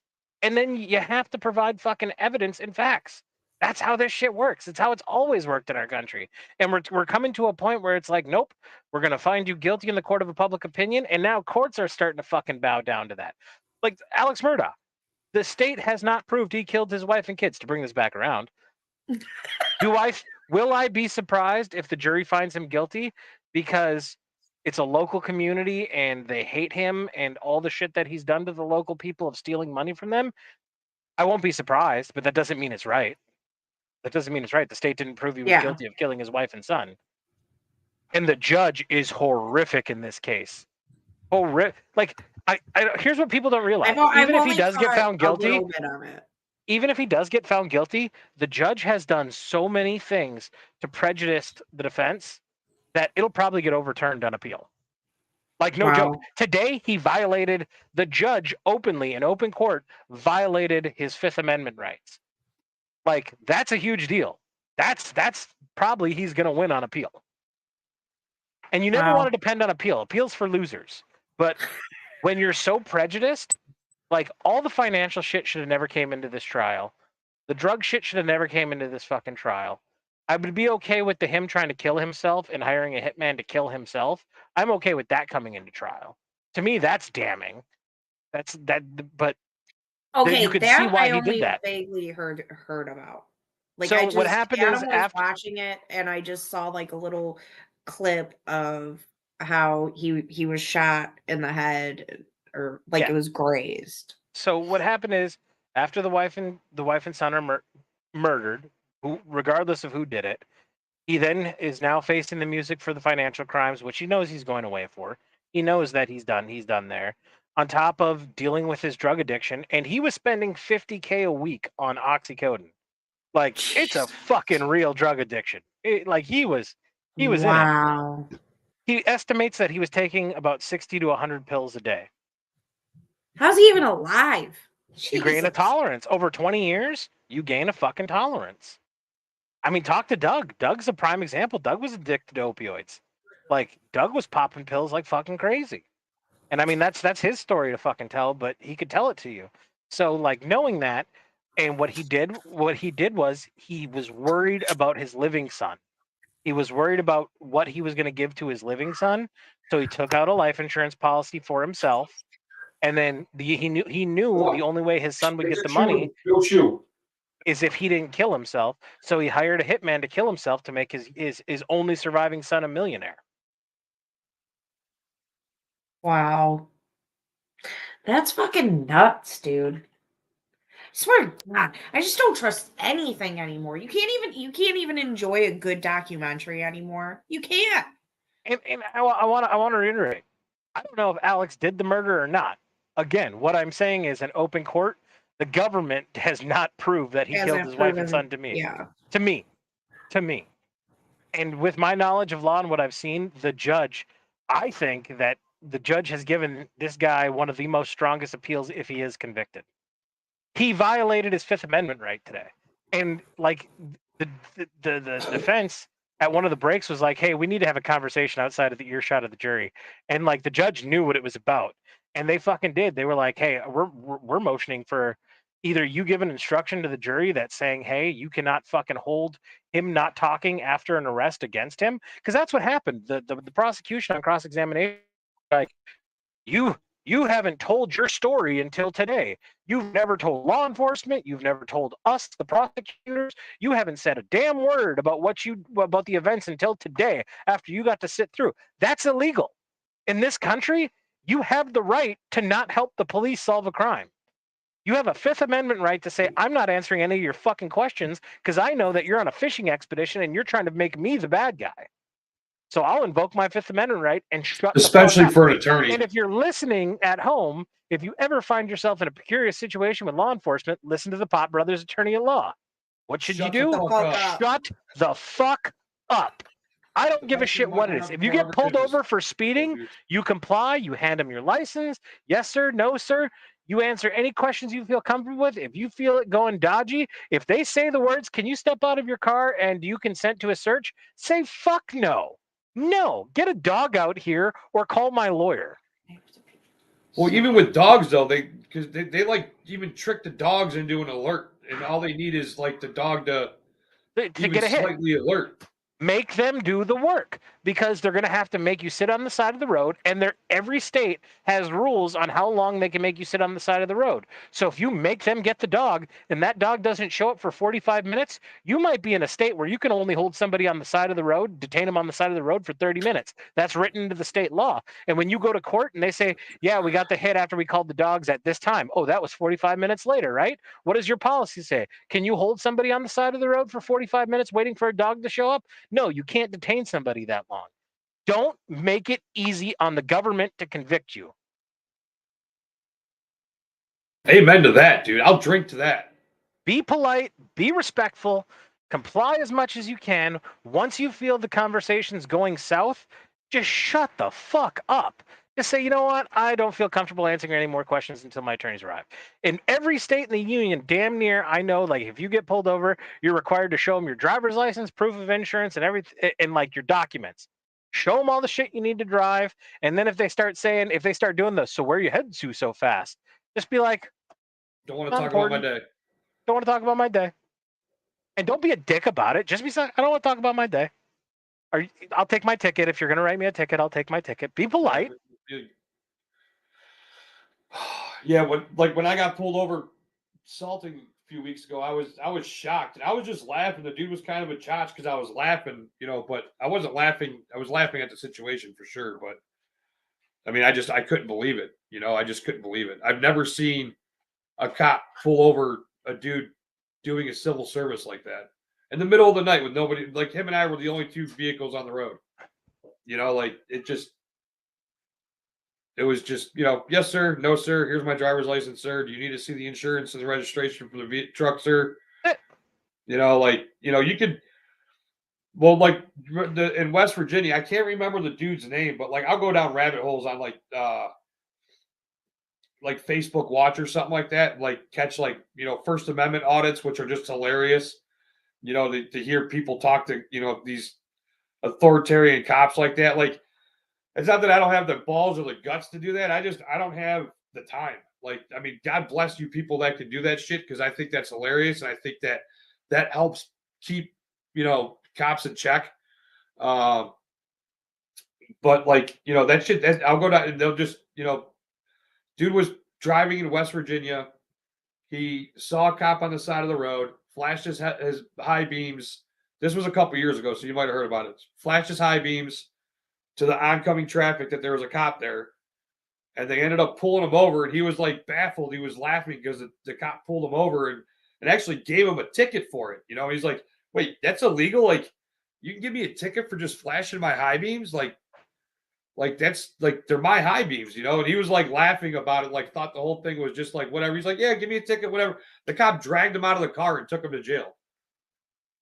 It's just they don't like being laughed at. They don't And like you know being what? attacked. If you get a cop that's going on a power trip and wants to arrest you, comply. Just comply. Let them put you in handcuffs. Does it suck? Does it ruin your day? Yes. But be polite, because majority of police have body cams now. Know that you did everything right, and then have your day in court. Go to court, get a public defender if you can't afford an attorney, and tell your public defender, hey, I was polite. They had body cams on. Get the body cam footage. I was never resistant. I was never arguing. And this goes for anybody of any race, creed, or color. And if we think all police are racist, if you're from that community that think all police are racist, heed my advice more so now than ever, because you get your day in court in this country, and you want to make sure that you're actually in fucking good Everything's standing. filmed. But what I was gonna say, best advice I have, if you want to get out of a ticket, That's what besides Steve serving, Harvey says. besides Just serving saying. in the military, because serving in the military and having a veteran's ID is a great way to get out of tickets. But for the average people who don't serve in the I got a military, story about that. Remind me. Go ahead. Forest Mommy, they can comply with these nuts. Got flagged by YouTube. You are getting flagged left and right. I'm missing a whole bunch of these. So yeah, people have to say shit the right way. Yeah, people have to say shit the right way. YouTube says it's controversial and is asking me if I want to make sure chat can see that. And then the other one is they can comply with these nuts. YouTube says that's controversial. By the way, I'm approving all these, Alice. So if you get fucking struck down for me approving, Still these, haven't seen any of them though.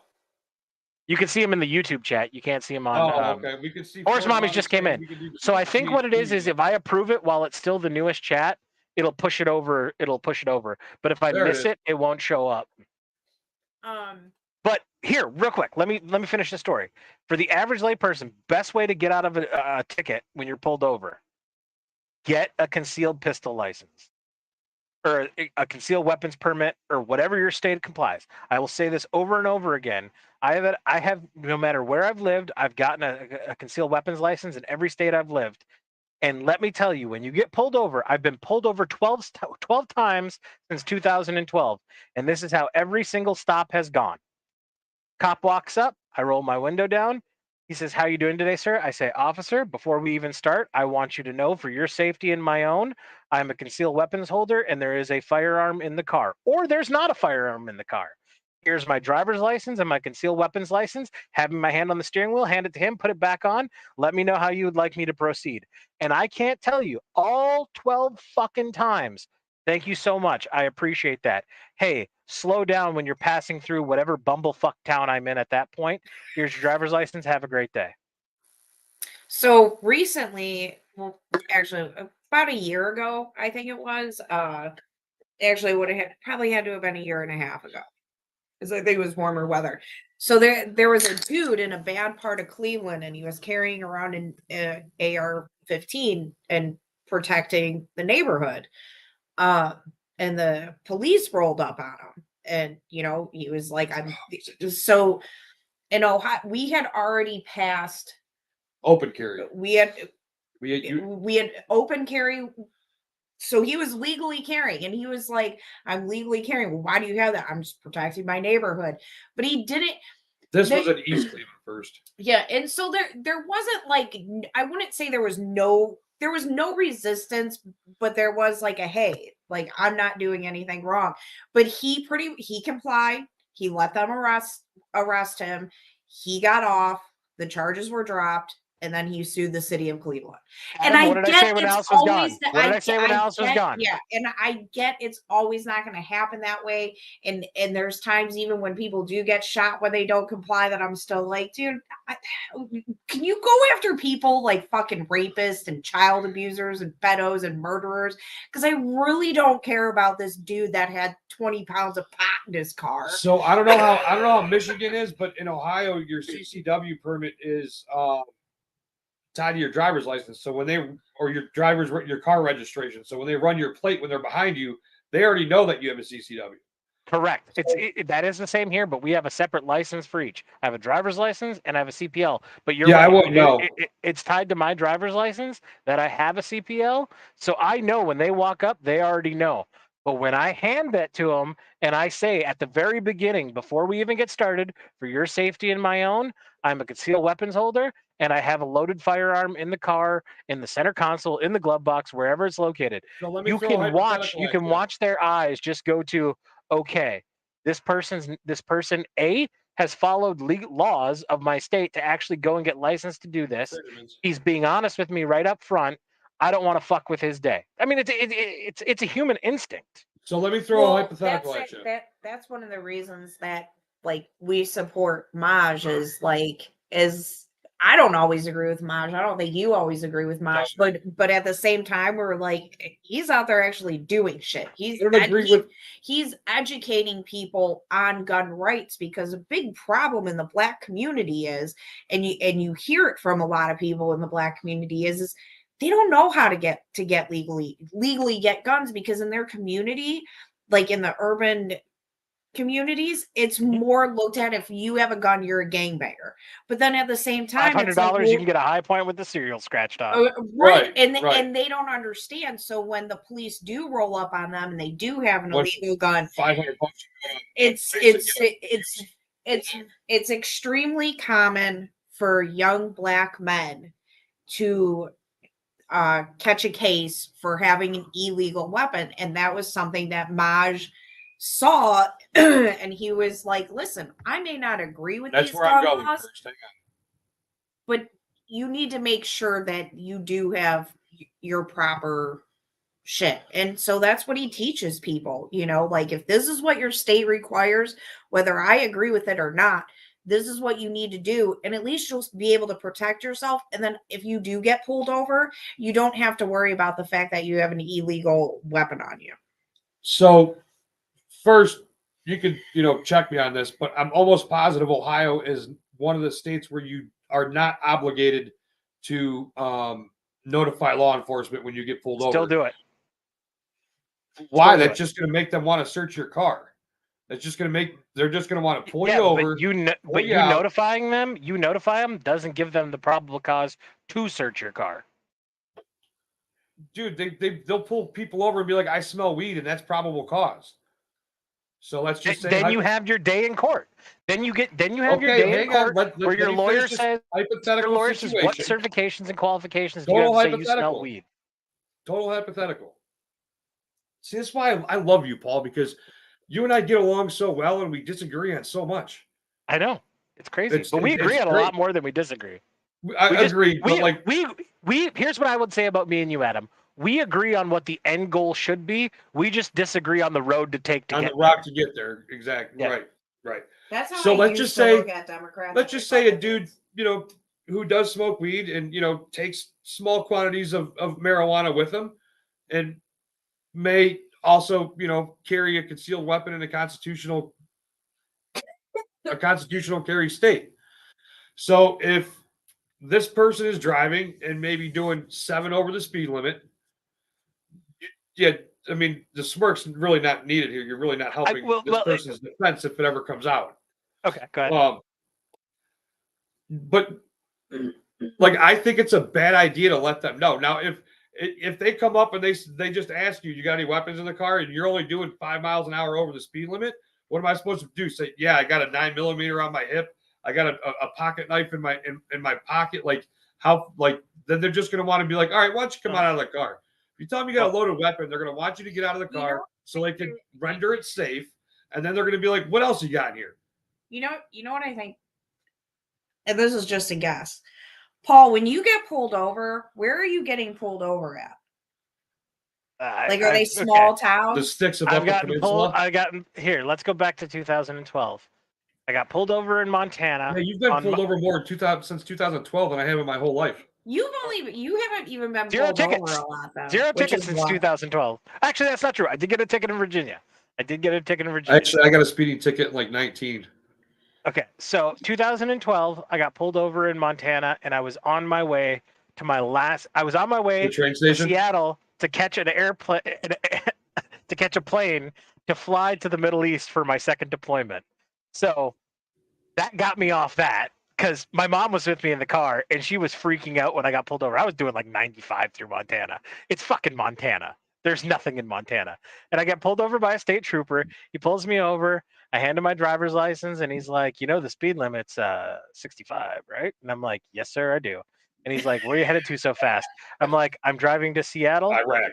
I'm driving to Seattle with my mom, and I said I'm shipping out to the Middle East in 3 days.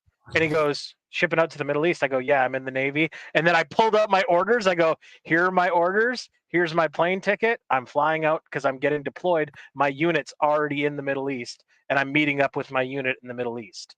And he's like, what branch? I'm like, Navy. He's like, I was a nuke in the Navy. I'm like, tight. He's like, hey, drive slower when you're in Montana. And I'm like, cool. All right, so hang on. I got a quick story about the same type of situation. My buddy that I went to high school with, one of my best friends growing up, I still talk to his brother. As soon as they graduated, because I didn't graduate, as soon as he graduated, he went and joined the army. So he was on the invasion force of Iraq or to Baghdad. He spent all kinds of time over there. He had like this 72 or 74 Nova. It was like this metallic green. It had like all these weird gauges on. He was real big into cars and shit. And when we left, we used to meet up on Sundays for just a meet up when he got back into town. And he ripped the tires when he left out of the bar, and it was like middle of the day on a Sunday. We had a couple beers, but we weren't trash by any means. And he had a Iraq veteran license plate on the car, and the cop walked up to him and was like, "How you doing, Mr. Bell?" Like, look at his driver's license. How you doing, Mr. Bell? Blah blah blah blah blah. How would your dad feel about you doing this to his car? I mean, is he in Iraq now? And he's like, dude, my dad's been dead for 4 years, and this is my fucking car. He's like, okay, here you go. Have a good day. Just try not to do that on Detroit Avenue in Lakewood anymore. Yeah, and that's I'll be honest, veterans get a lot of preferential treatment with veteran IDs and veteran license plate. That's why I have 2 veterans license plates on both my vehicles. But to get back to your scenario, Adam, because I didn't get to cover that, where you were like on the whole volunteer, and I see First is bringing it up in chat. So here's the thing. Your scenario you brought to me about a little weed in your pocket, how much are you willing to Not me, offer? just some guy. I know, I'm just saying. I'm answering your question. You presented a scenario where the algorithm is different. So for me, when I get pulled over, I don't have weed ever in my possession. And it's to the point where Doug knows that, I'm using Doug as an example.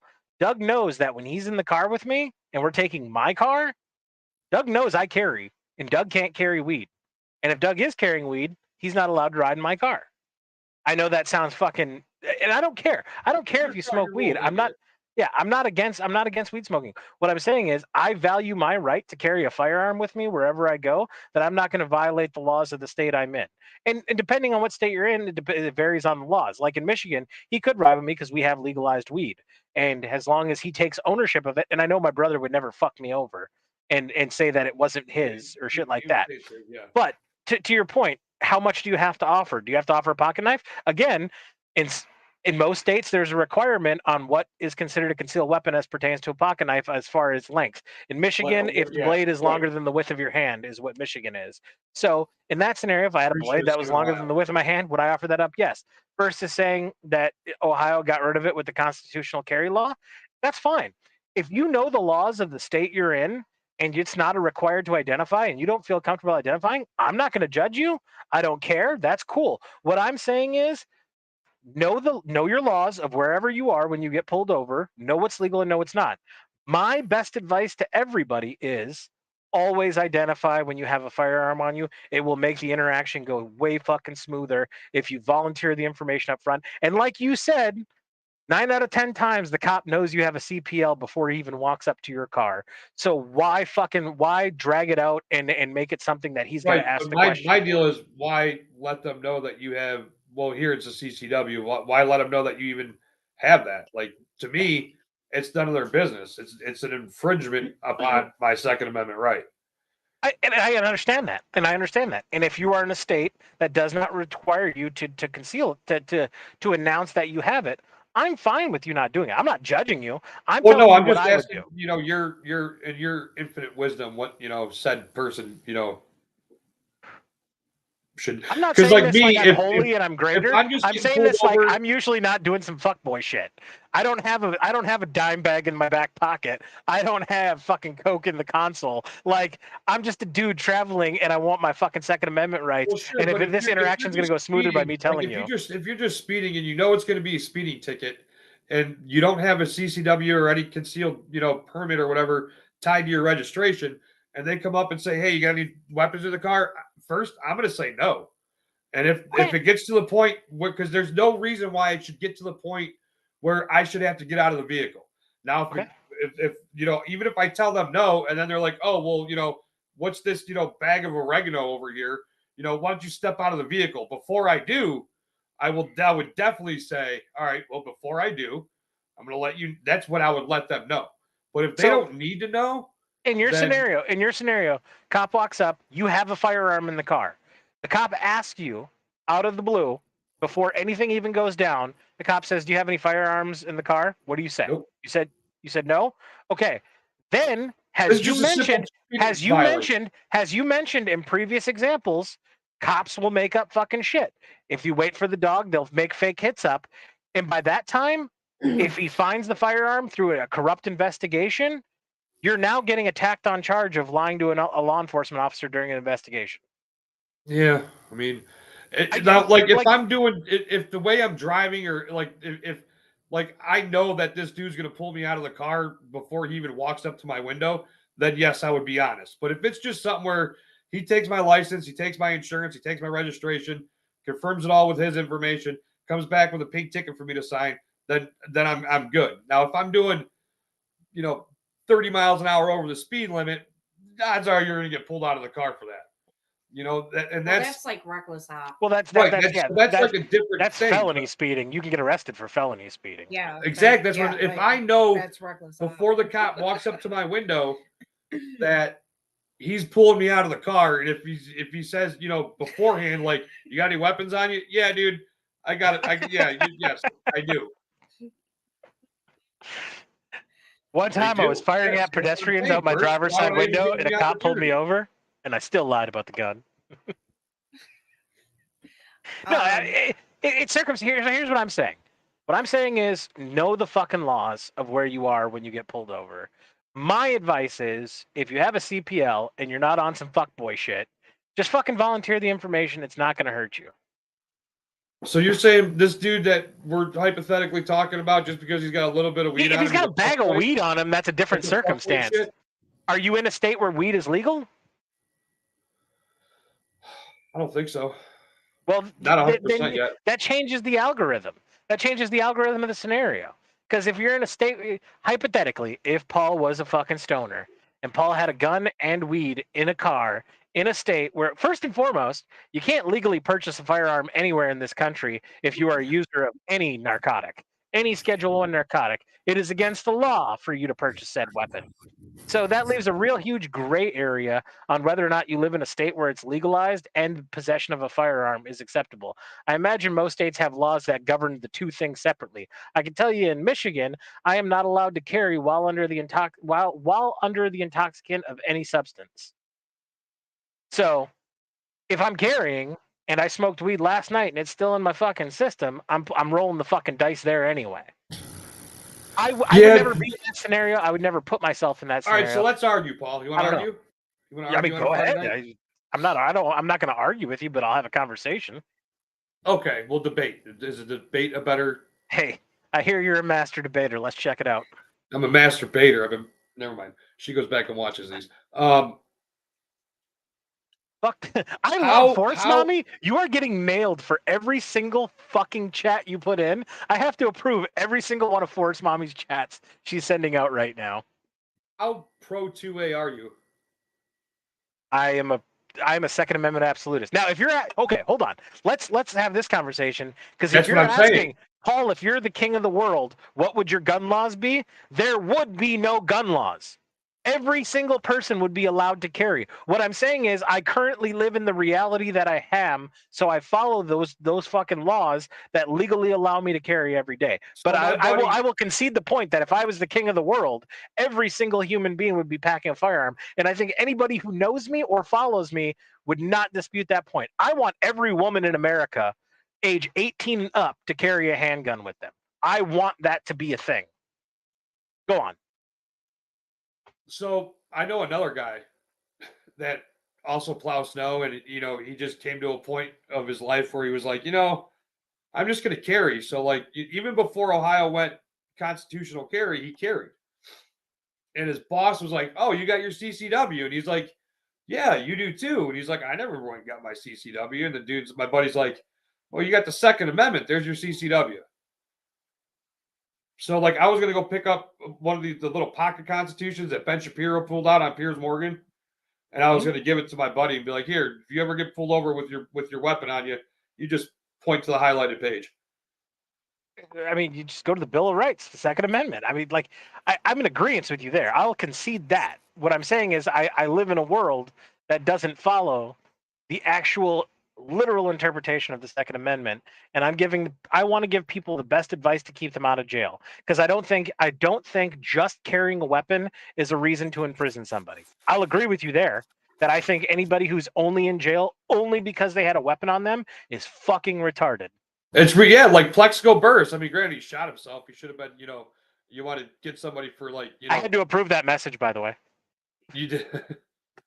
That's how I feel. I'm not kidding. I'm not kidding. 75% of Forest Mommy's chats evidently saying D's nuts in every single fucking chat is sensitive to YouTube.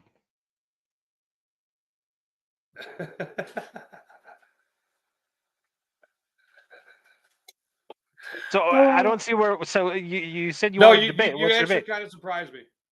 What do you mean? Well, I didn't. Like I agree with you. Yeah, we're on the same page. I Like, told you people we will be always like, agree "Oh, on I'm the pro same. 2A, but this person shouldn't be able to own a firearm, or you shouldn't be able to own a firearm." Felons. Let's have that conversation. There's an interesting Okay, that's conversation. right on. Should felons be able to get their Second Amendment right back? I think if you, What's the crime? I think, well, if you're not safe enough to be out of That's jail, fine.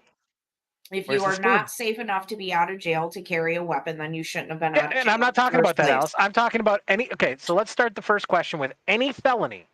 The person serves their sentence, does their time that is imprisoned them by the state. They serve their time.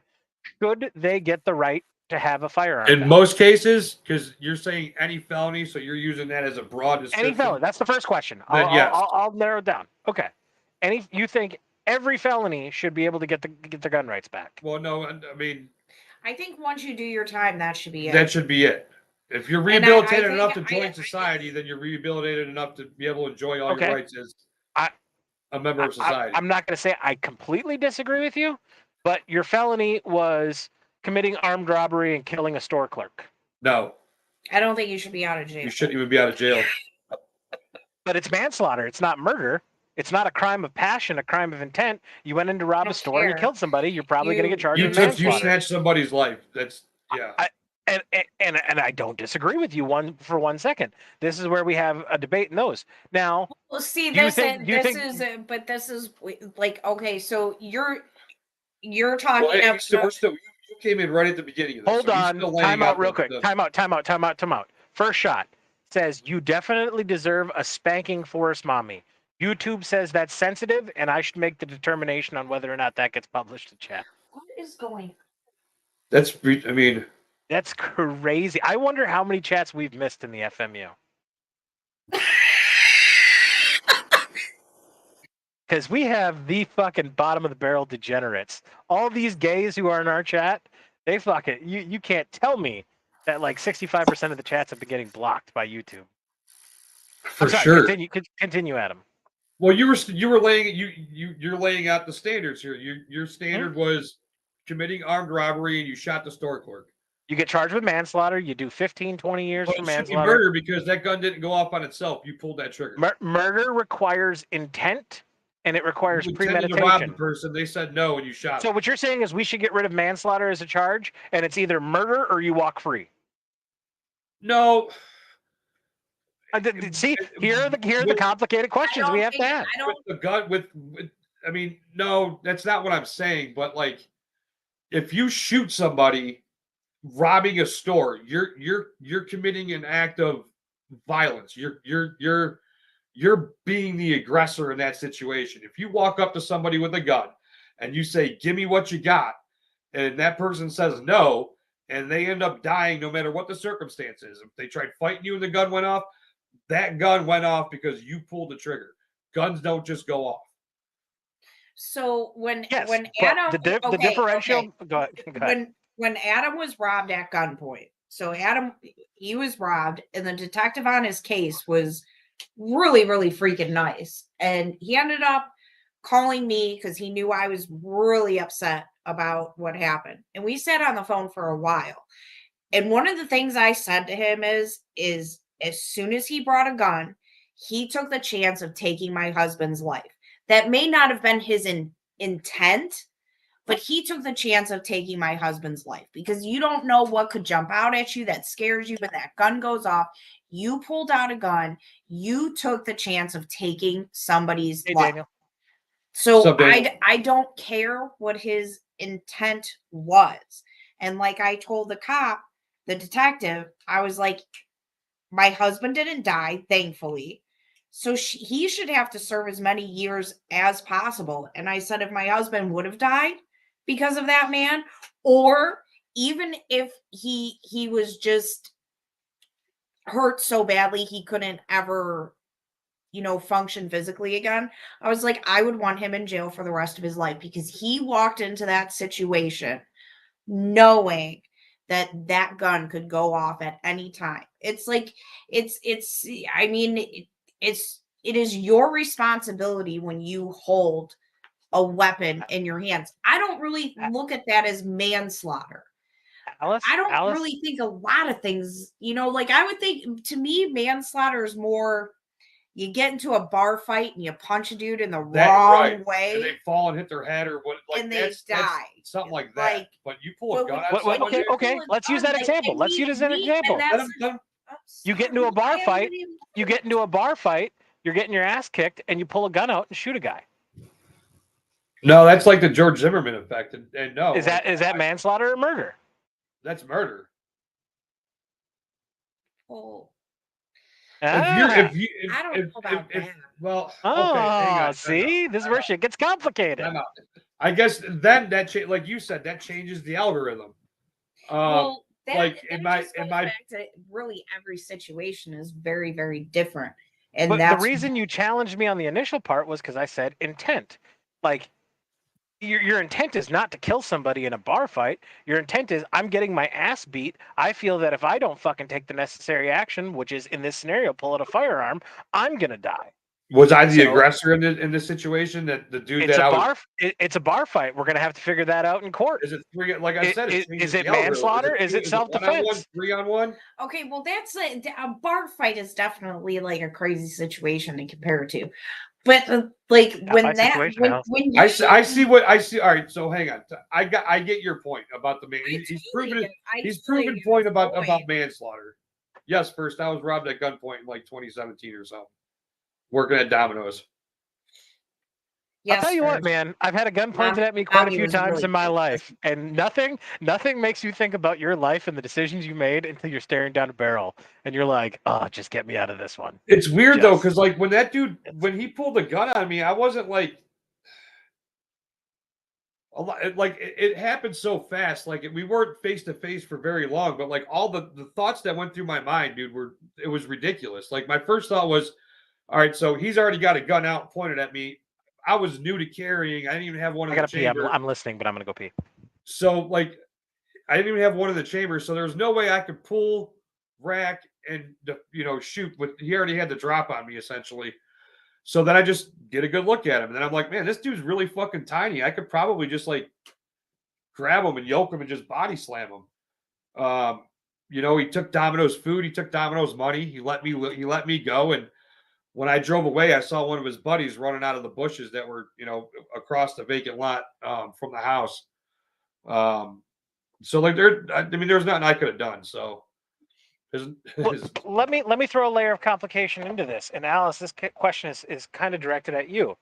So in that scenario where your husband had a gun pulled on him, you thought if he gets shot, you think it's murder. So if the guy pulled the gun out, Adam's still alive. Do you think that guy should be charged with attempted murder because he pulled the firearm out? Oh yeah, I told the detective that I thought he should have to serve 25 years in jail for bringing a gun to a crime.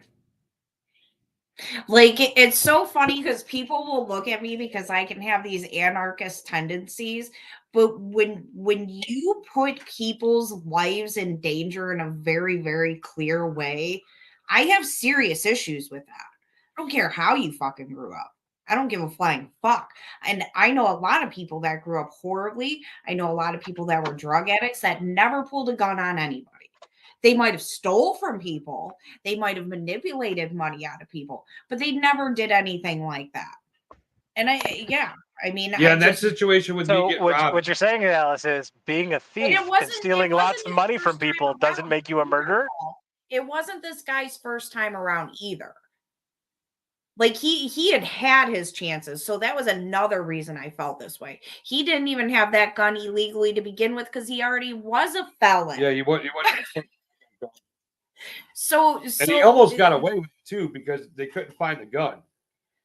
But All right. the dude's dad went to go see him in jail the next day, and then the dude's dad went up to work Domino's to check to make sure I was all right. And my general manager at the time was like, "Yeah, I mean, he's good. Like, you're lucky your son's still walking and breathing."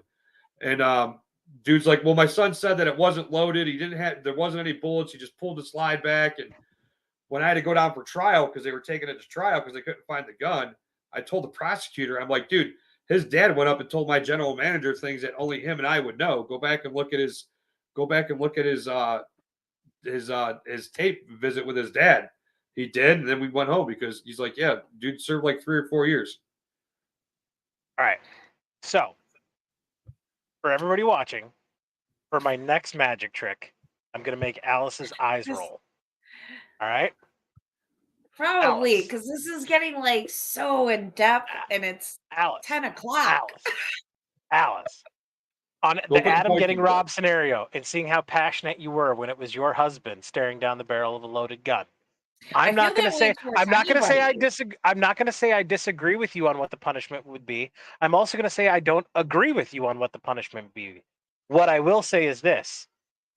That is the greatest reason you should be voting for the legislators that agree with you to create the laws that you want to see. I'm not anti-voting. And neither Okay. is he. He fucking votes all the time.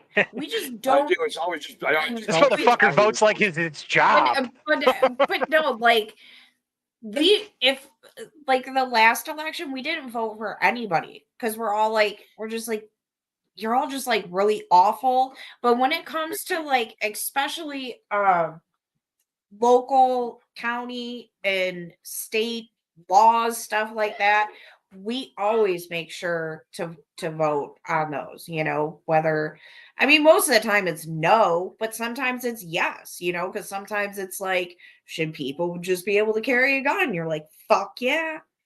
So now first I need Well, that's never clarification on been this. First, I need clarification on this. Are you saying that in any act of a crime, if a gun is present, there should automatically be a 3-year sentence on that? Because I can what if challenge they're just selling weed? because that's not a Second Amendment absolutist position either. So this Yeah, is what I'm saying. What if the crime isn't really a crime? What if it's just like a dude, a couple of dudes that just carry and they're selling each other a dime bag? Okay, first, your second chat right after this is hilarious. I think you should be able to shoot thieves too, but I know that's not legal in Ohio. But if you did shoot a thief, you think it would be okay. And then you also said right before this, anytime that a gun's involved, you should get a mandatory 3-year add-on. This is what I'm saying. We all have opinions that, if dissected, and me included, if dissected, would go against each other. And that's why I understand I don't live in my kingdom. God, I wish I did. If Paul ruled the world, we'd all be fucking happy. It would be a free market meritocracy. Well, I think one of the biggest things I've ever agreed with Dave Smith on is that the Bill of Rights by itself is one of the best guidelines for rules guidelines for a country to live. Like if you just left it at that, just Agreed. stayed there. Agreed. The problem is we keep adding and we keep adding more laws. Do you know how I many hadn't fucking noticed. laws are on I the had book? not noticed. And here's what I laugh so hard about every time we talk about gun control or anything in fucking law. Everybody's like, we need to have a law for that. 9 out of 10 times when you hear a talking head say, we need to have a law for that, the odds are there is already a law in the books that makes whatever you're talking about illegal. It's just not being enforced. Like, and that's the big fucking problem is we have laws on, we have so many fucking laws. I guarantee if you dissected all your state laws, all the federal laws, there are literally laws that conflict with other laws. I guarantee there are laws that, I mean, Second Amendment is a great example of one. It's a great example of it. But there's laws that contradict fucking laws. The problem is it's what we select to enforce. And we're seeing that in modern day with the George Soros DAs or the super leftist DAs or however you want to call it, where these fucking DAs are not enforcing the laws that are on the books. Like in fucking New York, where they're no longer doing bail, which is fine. If you agree that you should live in a bailless society, mazel tov to you. The problem is poor people, I'm not saying black people, I'm not saying Hispanic people, I'm not saying white people. Poor people usually violate more laws than rich people. Because, hey, the rich people are the ones writing the laws because they're voted on by the fucking poor people. And they're the ones who are being fucking disproportionately accede to these laws, and they don't have the money. Here's where being rich makes all the difference. Poor people don't have the money to defend themselves properly in court. When you are going into any fucking case, whether you're rich or poor, you're going up against the bottomless pit of money that is the fucking government. The government has all the public fucking defenders resources. work for them. Exactly. But that's what's great about America is at least we have public defenders. We at least say that the state has to provide you with some sort of defense. Is it a shitty defense? 9 out of 10 times, yes. But there are some great public defenders out there who truly do believe in the mission of the public defender's office. So I don't want to besmirch public defenders, but 9 out of 10 times they're kids that are straight out of fucking college, and this is a stepping stone from either them to become a fucking ADA or it's a stepping stone for them to get into fucking private practice, just to put on the resume. Yeah. That's all I'm saying, and I think we had, that's one of our biggest fucking problems is we have too many fucking laws on the books. We need to simplify our society, and we need to simplify it fucking quick. With gun laws, for instance, the reason why they're not enforcing all these gun laws is so these jackasses keep getting in trouble with guns, and then they can just say, "See, we need to ban guns." That's what the end goal is. Well, that's in big cities. Like, I mean, the clear divide in America is very, very fucking clear. Major metropolitans don't want firearms to be legal because they see the gun crime and they're like, we just need to make laws and this will all go away. Well, guess where they don't go away? In fucking major populated cities where you have more fucking people than you know what to do with. In rural, I'll tell you right now, if you tried to make a federal gun law that you had to jump through hoops, you're going to turn every fucking citizen in Alaska into a fucking felon overnight. Because you can't tell a dude who lives in a shack 150 miles away from the next human being that's closest to him, who fucking lives with bears and lives off hunting off the land, and tell him he can no longer own a firearm legally. You're fucking retarded if you think that's the fucking case. If you think, like, the state of Michigan is talking about doing the assault weapons ban right now. I will tell you this right now. I love the Upper Peninsula. This is my home. This is where I want to die. This is where I want to be buried, have my ashes spread, whatever. If my fucking state bans assault rifles, and I don't know what that fucking means because that's a different definition to whoever the fuck is the talking head, but if the state of Michigan does that, I'm going to vote with my feet. I pay a lot of fucking taxes to the state of Michigan. And if they decide to do that, I'm not married. I don't have kids. I have nothing tying me here. I will fucking pick up and I will move to fucking Texas and I will become a taxpayer in fucking Texas.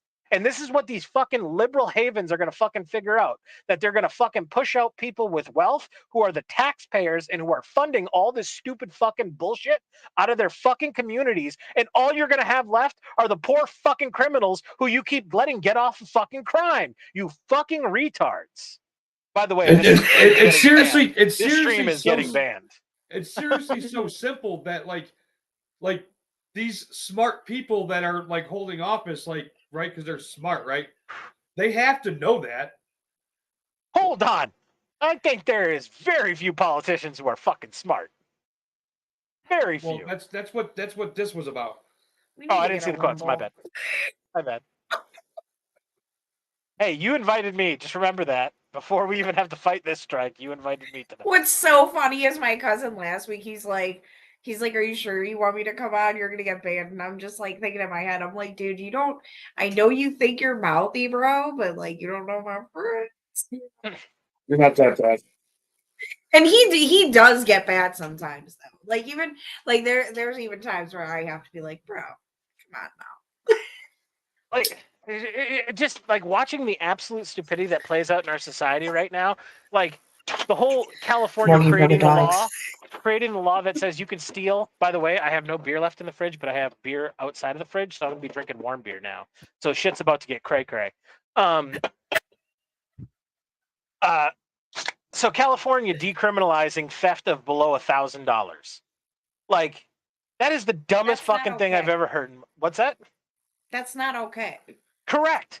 And already Walgreens closed down like 17 fucking stores in San Francisco. Listen, my parents owned a convenience store. My dad would never, like, we caught people stealing all the fucking time. And we lived in it's a nice neighborhood, not far from where I live.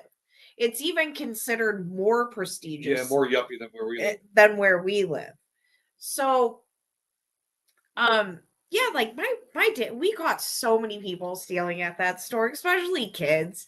You know, my dad would never shoot these kids or anything, but he damn sure wasn't going to let them get away with it at the same time. He didn't want anything awful to happen to them. He just wanted them to learn their lesson. Like, you know, hey, I'm a small business owner. I'm a small business owner, and when you take shit from me, that hurts my family, that takes food off my table. So you're gonna feel a punishment for that. I remember some of the kids. Mommy, that was good.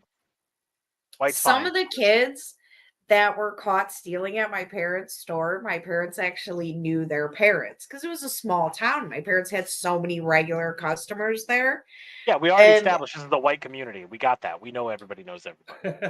Well, actually, I'm fucking around. I'm kidding. No, you know what's funny? Because there wasn't a ton of black people that lived there. Oh, we know. But my parents' store had a deli and they had chili and sandwiches and stuff. So we would get like a lot of passer-throughers. So yeah, like dude, like passer-buyers, whatever. So I saw so many different fucking people growing up, and wrestling dudes used to come into my parents' store at night to get their beers and food. But anyways, back to what I was saying. Yeah, she had a Doug moment there. Yeah, if they stole $1,000 worth of merchandise from your parents, like, that would fucking break them. Some of the kids that got caught stealing at my parents' store, my parents knew their parents, and they came in and they're just like, you know, like they didn't want to see charges to get pressed, whatever. And yeah, my dad would make them work. This is a true story. I stole a pack of gum from a fucking small town convenience store when I was a kid here in the UP. I got fucking busted. We were at my grandmother's house. She was babysitting us, and I was chewing the gum. And Doug's like, "Where the fuck did you get gum?" And I'm like, you know, I was like 5 at the time. I'm like, "Don't fucking worry about it, dickhead. It's my gum." And he's like, "No, seriously, where did you get gum?" And I was like, "Grandma bought it for me." Because I stole it from the fucking store that we just went to with our grandma. My brother then goes to my grandma and goes, "Why the fuck did you buy Paul gum and not me?" And like my grandma's like, "What are you talking about? I didn't buy him any gum." And it's like, "Where'd you get the gum?" And of course I had to fucking fess up and then say I stole it. My dad got off of work, came and picked me and my brother up, drove us down to the local fucking market. And I'm guessing it's very similar to what your parents had. I'm guessing it's very similar to what your parents had. And my father said, and it was back when a pack of gum was 5 fucking cents. My dad came in and says, I will drop him off here every single day, and he will work for you 4 hours for the next week for stealing that fucking gum. And Work I off 1 fucking, cent per day. and I did. That's not a bullshit story. Here, Force Mommy, this one got blocked. Yeah, shut up, Doug. Don't ruin it. That got blocked? Wow. You can't say shut up on YouTube?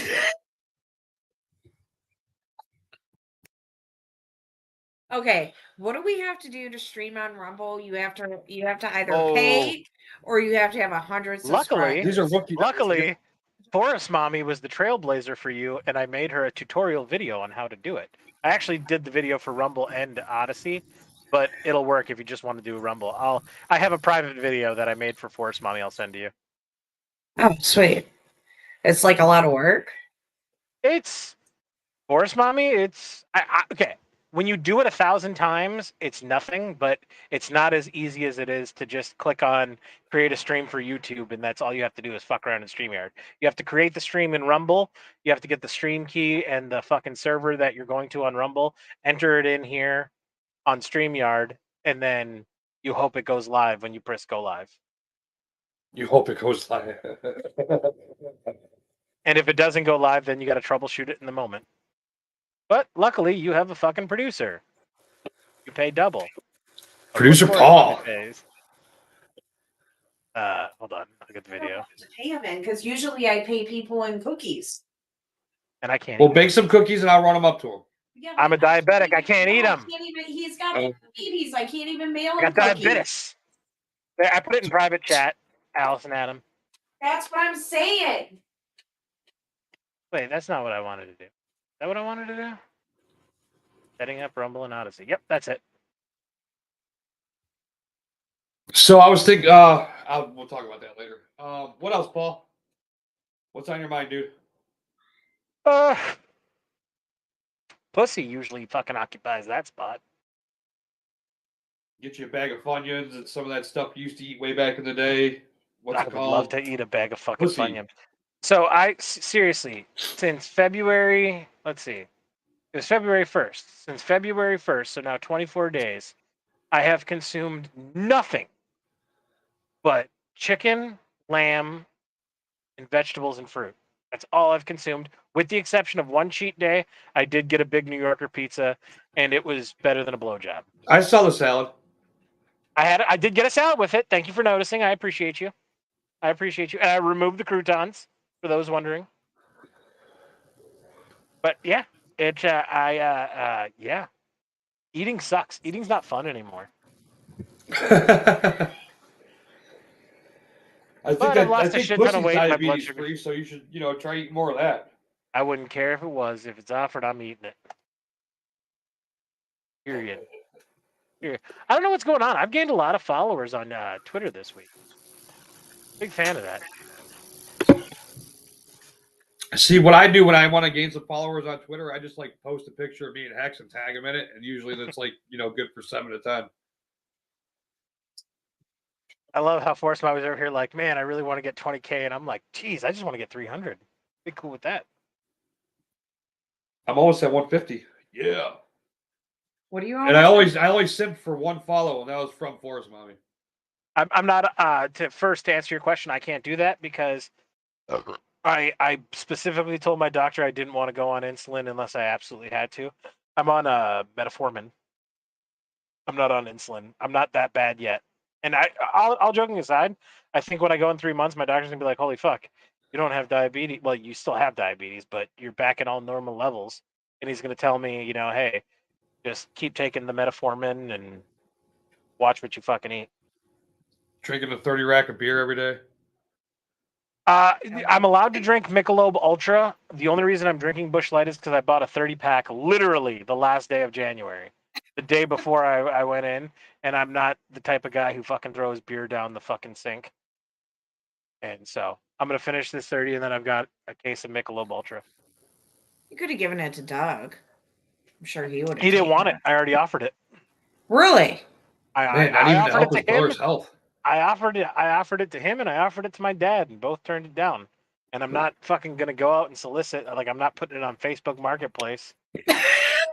A, I don't have Facebook. Come out to my and property for a 30-pack of Busch Light, guys. free beer. Film that encounter. Yeah, I'm sure that's not going to be an undercover cop. Sir, you bought this in Wisconsin. You don't have to pay him. For the Deposit. record, everybody buys their shit in Wisconsin because you don't have to pay the deposit, and 9 out of 10 times they're all Michigan returnable cans. So you don't have to pay the deposit, but you can take it back and get the. That is a Yeah. correct statement, sir. As long as the store you return them to sells that brand, you can return it. Well, it's still illegal. If you get busted, it's still illegal if you get caught. I don't know how you do get caught, other than the fact of admitting it to it on a live stream, which I've never done.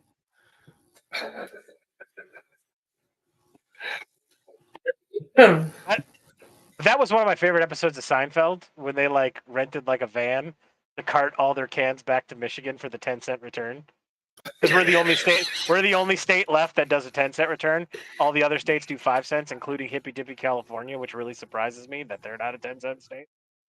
Dude, I remember people returning bottles to my parents' store. We had this cart that people would put it in. Then we take them in the back after the cart got full. And then I remember taking cans. I would take all the cans from my parents' store that I could get, and I would take them to the recycling. And then I sat in front of my parents' store and I sold pictures that I drew, and I saved money to buy a Cricket doll. So California, CRV. I don't know who CRV is. Maine, Shit. Virginia, Our kids don't Massachusetts, do that kind of New- shit. New York, and Indiana are all 5 cent, and Michigan's the only 10 cent. I don't even think Ohio don't do that shit. I don't think. Not no more. You used to be able to. Yeah, like I Georgia said, River.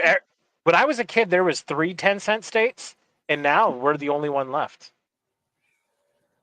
Huh. How do you like them apples? Do you like apples? I'm surprised Hawaii doesn't do a return. Being an island, you figure they need all the fucking resources recycled they can.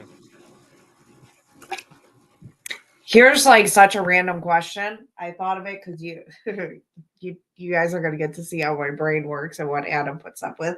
So you said Hawaii, and I thought of pineapple, and I thought of canned fruit. Continue. So, The night I almost died over pineapple.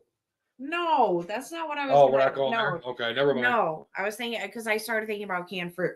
So my kids freaking love fruit. Scar loves pineapple and peaches. Grayson likes his peaches and the mandarin oranges or whatever. So like lately, sometimes it's harder to find like fresher fruit. Like the fruit is kind of lower quality lately. But if you get canned fruit, it's fine. So there's this place around here. It's like you can get like huge cans of food. We can get them from BJ's too, but you can get like all the shiznit from this place. So I was like, I'm familiar can with you- BJ's. Can't you just take it, because we can't grow peaches and pineapple here in Ohio. Like there's other shit we can grow, but we Well, can't Hawaii grow is that the only kind of state shit. that can grow pineapple in America, so I get it. So if we got them huge fucking cans of like peaches and pineapples, couldn't we get like the canner stuff and just put them into smaller cans? Or is that gonna like fuck it up? So canning, well, Can to you answer your can question, from a can can? you do it? To answer your question, can you do it? I'm sure you can, but it's going to make the product completely uneditable Yeah. and taste different. Because when I'm canning, trying to by think of definition, when you different can ways that- something, Never mind. you cook it. So when you buy it canned, it's already fucking cooked, regardless of what it is. Right, And if it's a right. meat I see product, what you're saying. it's pressure cooked. So you'd be double cooking it. I don't know what the texture. The texture would probably just turn into sludge. That sucks. But you know, Paul, if I can figure out to save just Could a you little do bit it? of money, Could you do it? I'll Yes. do Would it. it provide calories for you to live off of? Yes. Would it be enjoyable to consume those calories? Probably not. It's cool though. I mean, I mean, we can get stuff decently cheap, and I don't know, but yeah, I mean, Wow, the first. the Where I would peach. say you'd probably be okay with it is stuff like jellies, jams, because I mean it's not like I don't think it would change the consistency that much. And you got to remember for canning, there's different heats and temperatures for everything you can. So like most vegetables and fruit, holy fuck! What did you guys just do? Nothing. The heat. Oh, the heat kicked on. Okay, that makes sense. Um, I think it's slowing down is actually most what it's most doing. most fruits and vegetables just need a hot water bath to can them properly. As to where like if you're doing a meat product like a stew or a soup, anything that has a meat in it, you have to pressure cook it. So like it all depends on I guess how long you can it, whether you give it a hot water bath, what kind of product you're doing. So like if it's a peach and syrup, I would say no, don't do it. But if like it's green beans that were just put through a hot water bath and you can get 5 gallons of already hot water bath canned green beans, it wouldn't be that terrible, I guess. I mean, they're green beans. I fucking love green beans. You I'll tell know you what, what? I What we'll love do? vegetables, We'll and I just do get love, some of the we'll just get some of them bigger cans and we'll set them aside. And if the time comes where we need to open them, and that's we'll what you open them. do. Yeah, that's what you And do. then we'll have all of our other small cans though too. I will 'Cause we tell have a you, lot of small can food. anybody who doesn't, and I say this to family, like people with families, if you don't have a 5 pound bag of rice and a 5 pound bag of beans and a few Well, canned it's not supplies, bags. always, It's more always like sacks, whatever you want to call it. I'm just there's saying, boxes and bins have of those rice. on hand, especially right now. Even if you guys don't like rice or beans, they're fucking calories that can stay on a shelf forever. I'm looking at this survival food business and I'm thinking, holy fuck, these guys are making money hand over fist. Where you buy like that 5 gallon bucket for $400 that lasts you a month. Like it Yeah, makes me well, want to fucking sell canned goods and it makes me want to buy a freeze dryer because they're okay, making money so like crazy. I've always been a I'm gonna get the person Johnson. that like stocks up on food because when I was younger, my parents owned the business, and then when they got rid of the business, like my dad was smart, he ordered a bunch of perishable or non-perishables, whole food or whole price. Yeah, stuff you can keep on the shelf for a long time, and when it sells, it sells. Right. So like our basement, like was just filled with so much food, like canned food, drinks, all this other shit. My mom got alcohol, which is that's a different story, but it's funny. Um, but yeah, and then like after they didn't have the business anymore, like my mom just always kind of just stayed like kind of stocked up on stuff. And then when Adam and I, when we got our house, and even when we had our apartment, I stacked up on quite a as much as I could with this small space that we had. Um, but yeah, when we got our house, like I was always stocked up, and I'll never forget my one friend saying like all the because we got a really bad snowstorm and people were going to be stuck inside for a few days, and he's like, all you people that make fun of people for stocking up on food, like you're not laughing at them now because they're sitting there fine. Like all Adam had to do, like he just ran to the gas station and just got us some milk and stuff. But like, yeah, we had plenty of food. Like it's just smart to just stay stocked up on things. But people are just like, oh, you're this, you're that. And it's like, no, it's just smart to do. Like I'll tell you what. When I was younger, and I watched my dad have a garden every year, I literally can remember thinking, "You fucking fool! What a stupid thing." Now, as an adult, I love to fucking garden. I love to fucking can. I like the ability to know that I can feed myself and my loved ones. And if the world goes to shit, I'm gonna be okay. I'm gonna be yeah. fine. Because once So the only reason yeah, I work is to pay fucking taxes, and I know that if the world goes to shit, the government's going to be so not fixated on coming to get tax money from me. I could do whatever the fuck I want at that point. So you know where the pool was in our backyard? Yeah. Okay, so like that and quite a not maybe like a half more of that we had as a garden growing up when I was a kid. And then my dad got really sick and you know, there's just my mom didn't have time and my dad obviously couldn't physically do it anymore. My brother and sister moved out, you know, and but I'm like, man, like I like now that our yard is more where we need it to be and we've done the stuff we need to do. Yes, this year I'm gonna start growing some stuff.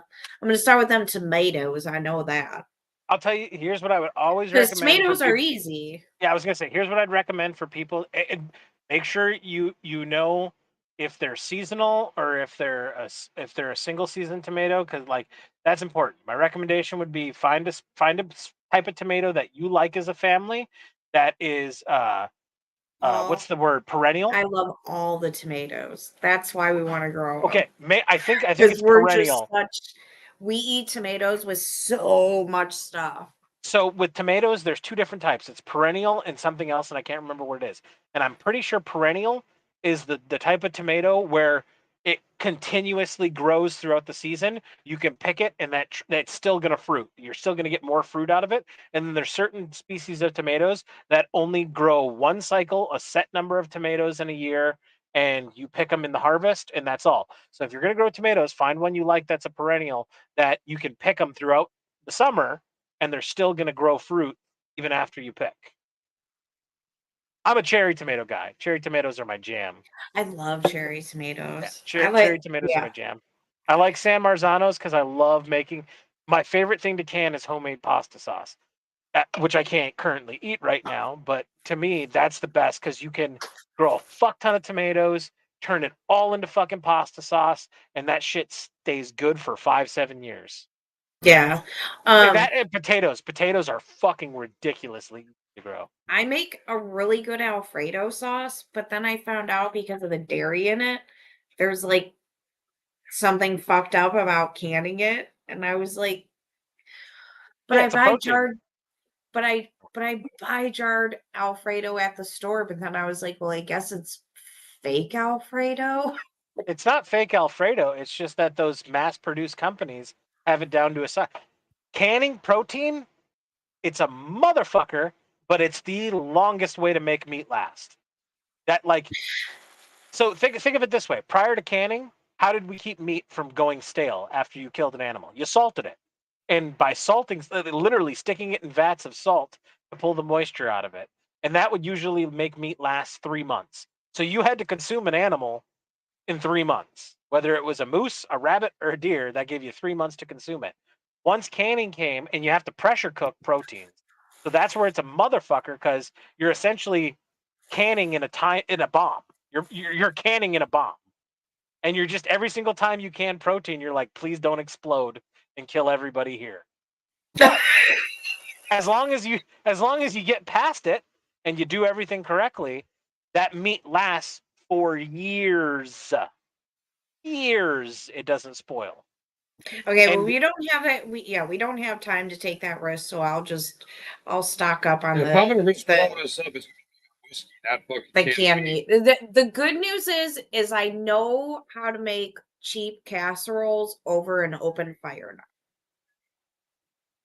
I watched a YouTube video and I'm like, dude, I can totally do that. Because what you do is because I mean you do this kind of normally with any oven casserole you make, but you cook the noodles and stuff, but you just simmer all the other stuff separate while you're cooking the noodles over the fire, and then you put them together over the fire, and you got yourself a good casserole.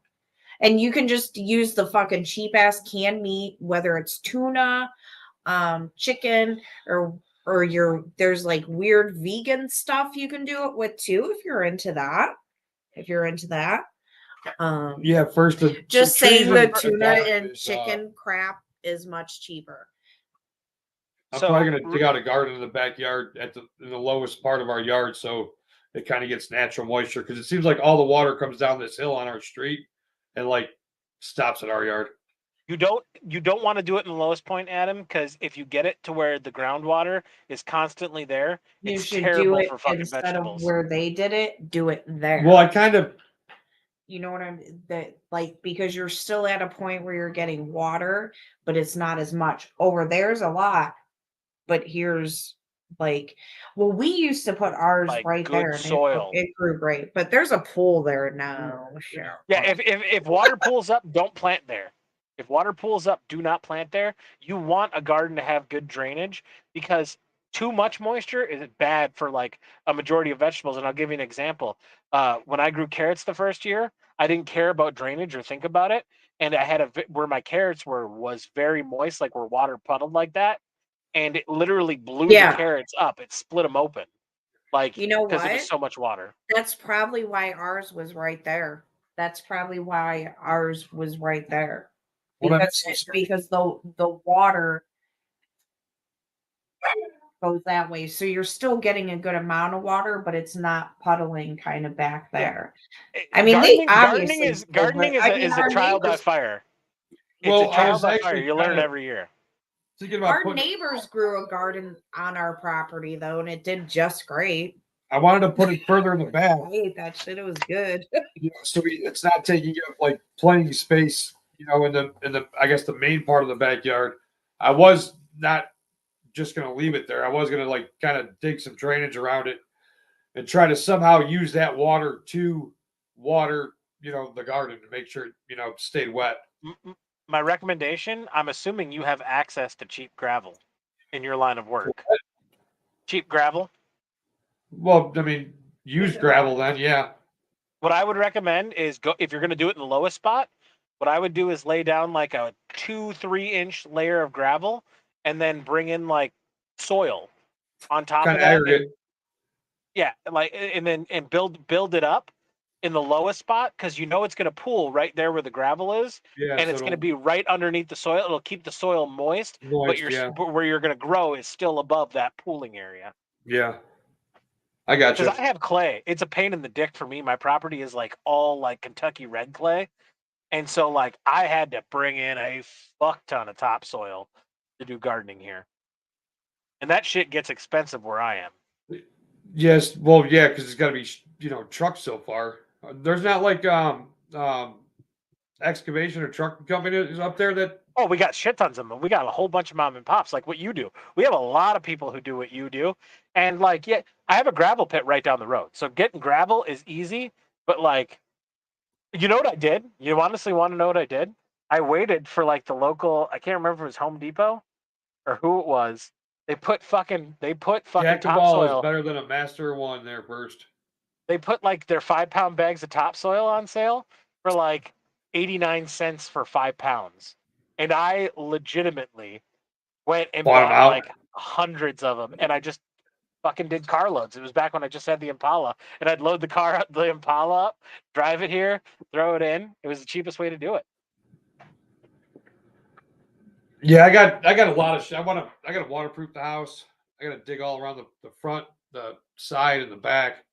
Eventually, And I'll that's have the a kick-ass benefit is you patio have back access here. to the equipment. I had a backhoe, but the hydraulics went out of the backhoe, and I tried fixing it, and I was like, "Fucking hydraulics are way beyond my skill set," and I just ended up selling it to a guy.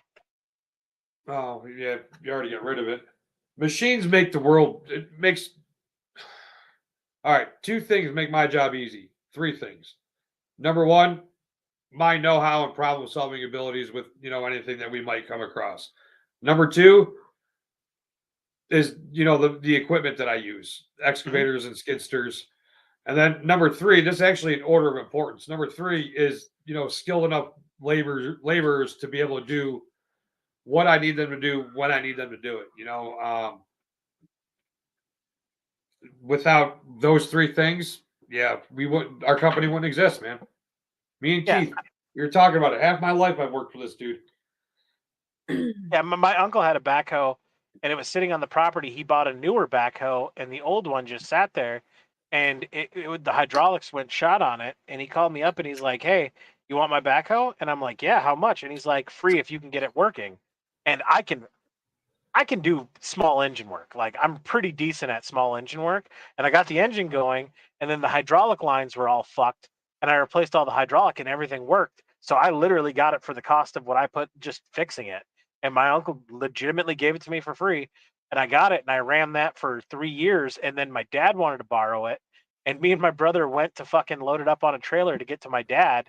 And the fucking hydraulics went out on it. And it's all brand new lines. I fucking opened up the control center for the hydraulics. And I'm like, this is not something I want to fuck around with. This is not something I'm even comfortable touching. And I was like, I called my dad. I'm like, the hydraulics are fucked. Can't bring it to you. I let it sit. But you for should have, just because last you got year. the damn thing for free. That at least you would have gotten experience with working with it. Yeah, but when I sold it, everything was 100% profit. So That's true. Tis true. Tis true. You still could have sold it for even less if you would have fucked something up. And I hate to sound like a selfish prick, but I did everything I needed to do with the backhoe.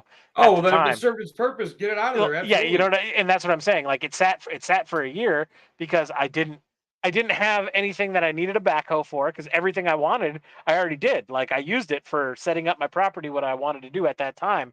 Granted, is it nice to have a backhoe sitting in the back of the property there whenever you fucking need it? Yeah, but I also have a fucking 1949 Ford tractor sitting back there that's there for whenever I need it with all the fucking implements on it. I've got four-wheelers, I've got snowmobiles. Like I've got a lot of shit that just doesn't get used and takes up space. And it's like a fucking backhoe takes up a lot of space. And I garaged the backhoe because of how expensive it was. Thanks, First. Me too. I gave the dickhead a number. Was that last year? No, it was That was last year. No, it was 2 years ago. It was right around 2020 because 2020, June 2021, I unloaded on my boss because he was an ungrateful prick. So let me just say, from the Hopefully he wife's doesn't watch this. from the wife's perspective, Man, I wish I could get this fucking thing to go. What the fuck's going on? I like Adam really put his heart into that company, and I know his boss, as much as he can be a dick, like he did do a lot for Adam, and he does do a lot of shit to help guys, get through bad shit or whatever. But it just got to a point where I'm like, okay, dude, like you're a grown ass man. You've been with this company for how fucking long? I know you love what you do, and that matters to me. That as a wife, that matters to me that my husband is happy. Like Adam bitches about his job, but I see the way some other people could be about their jobs, and I'm like, he doesn't really bitch like that because he's really proud of the things that he builds and the things that he does. And I know he loves being outside. I know he wouldn't be happy like not creating things the way he does. But And he's got a family to feed. he got offered another job, and it was he's been offered a lot of other jobs over the years, but this one was definitely the one that kind of made you go, And I actually had to think about it. I was like, look, dude, like you're a grown ass man with a family. This is the only time we have with our kids. You're not asking for some crazy fucking amount of money. You're asking for more vacation days and more money and the bonuses at the and that was it. But Adam, part of him, as cocky as Adam could be, like it was like he didn't feel that he deserved this. And I'm like, no, like you deserve probably more than this. But I understand that even though this dude does live well, he's still a small business owner. And he is the one that put his money into this to make he's the one that took the risk. The way I describe my boss is like he deserves to eat the best, but me and one other guy there deserve to eat first. You know what I mean? Like I don't have to eat as good as you, but I should eat before you. I put so like I went to him in June of 2021, and I did it all wrong, but I told him, I gave him a number. I was like, you can even pay me this in salary and I'll be all right. Give me this number. And he said he couldn't do it, but he got me close. And everything that he's done for me has been, backdoor benefits him. He thinks of it as benefiting him. He'll buy me a $5,000 car and give me an interest-free loan on it and be like, you see what I did for you, buddy? But that way he knows I'm not driving a jalopy around and I'm not going to call and be like, hey, I can't get to work. Yeah, one of the reasons you were able to get the loan for our house is because we had a low DTI. DTI. We had no debt to ratio income. Like, and even when Adam got with me, and this is something Jess talks about, I didn't have debt.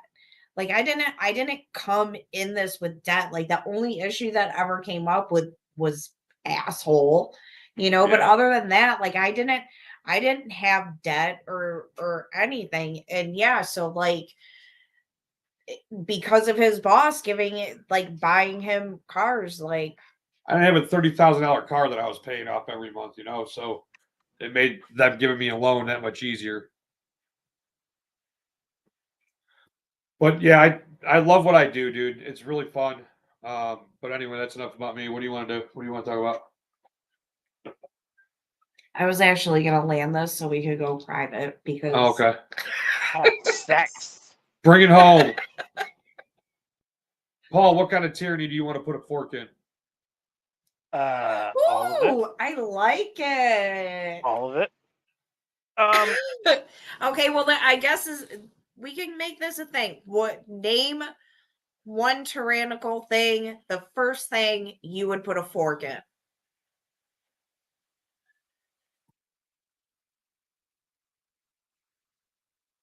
And I would make the First and Second Amendment absolute.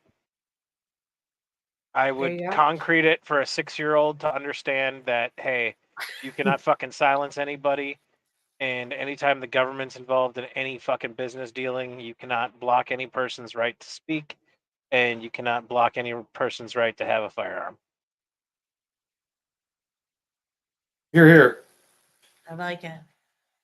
I think if my first tyrannical thing, I mean, Paul kind of took a good one there, but I'd go taxes, dude.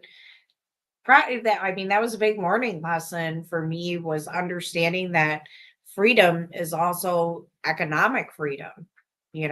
Like So are you saying I want to have this conversation real quick, and I'll make this brief. When you say taxes, do you mean abolish all taxes?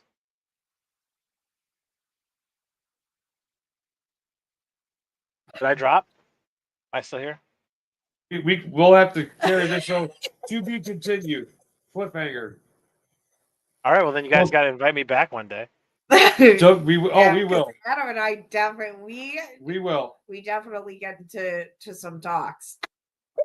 Because I'll tell you what, I'm all about reducing taxes, but I won't say that there's not a place for taxes in the world. I won't say that either. I will say income tax needs to be abolished. I will agree with you 100% on income tax. Yeah. We'll start there. Yes. I will make an argument. That's what makes you not a fucking conservative, dude. That if you truly believe that, but here's the thing: you're not GOP. Because there's a difference between a Republican and conservative. A lot of my mom and dad were very conservative. They believed in the family unit. They believed in traditional values. Them charging us income tax is the reason why government is as big as it is today. So, that's, yeah. I want to put a fork in people telling me what I can and can't do with my kids and what I can and can't teach them. My fucking kids. No, yeah. I here's the thing. Like, if this is about taxation, you got to wait. It's not about taxation. It's about government in general. I'm not naive enough to think we need to live in a world where no government exists. However, I believe we should strip a lot of fucking power from the government. But to the point that I think that there should be some form of society that is governed by a mutual understanding of how we want our society to run, they do need funding to do things. I'll leave it at that. But I don't think I think the government should be nothing more than an Elks Club. The same structural level of an Elks Club. Sort of Barney Rubble with weird hats on. And I think most normal libertarians have that idea. And I think more of those normal libertarians like Dave Smith and stuff are starting to come more to the forefront. You guys are totally giving away what we could sell. but there is a huge difference, not a huge difference because it is talking about very limited government, but there is a difference between an anarchist and a libertarian. Like people will say to Dave Smith, they'll be like, well, he's like friends with Michael Malice and he's an anarchist, and it's like, oh my god, you mean they can have like a conversation with each other even though one's a libertarian and one's an anarchist? That's wild. That's crazy. This guy and this guy.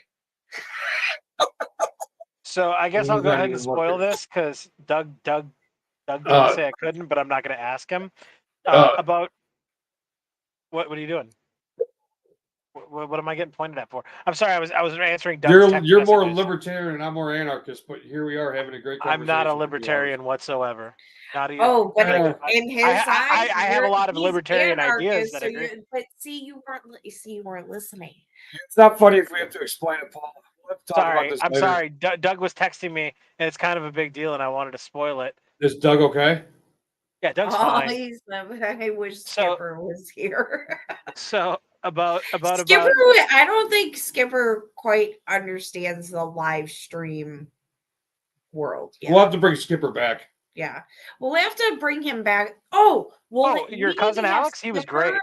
He was great. We need to have Skipper and Paul on together so Skipper can understand more the like streaming. I'm gonna say and multiple I'm gonna say people. the word retarded and faggot in the first 3 minutes. So Alex looks at me like with that shocked eyes and be like, "Yeah, you ain't nothing here, bro. You're not controversial at all." I liked him. Your cousin Alex is really cool. All right. Yes. All right, guys. Thanks All for right, joining yeah, us all for right. episode 3 of the experiment. All Thank right. you, everybody. Hang on. Hey, Sibling Reverie tomorrow night. Johnny the Block. Yeah. I'm sorry, Paul. Adam. I'm not about to press the button. You are.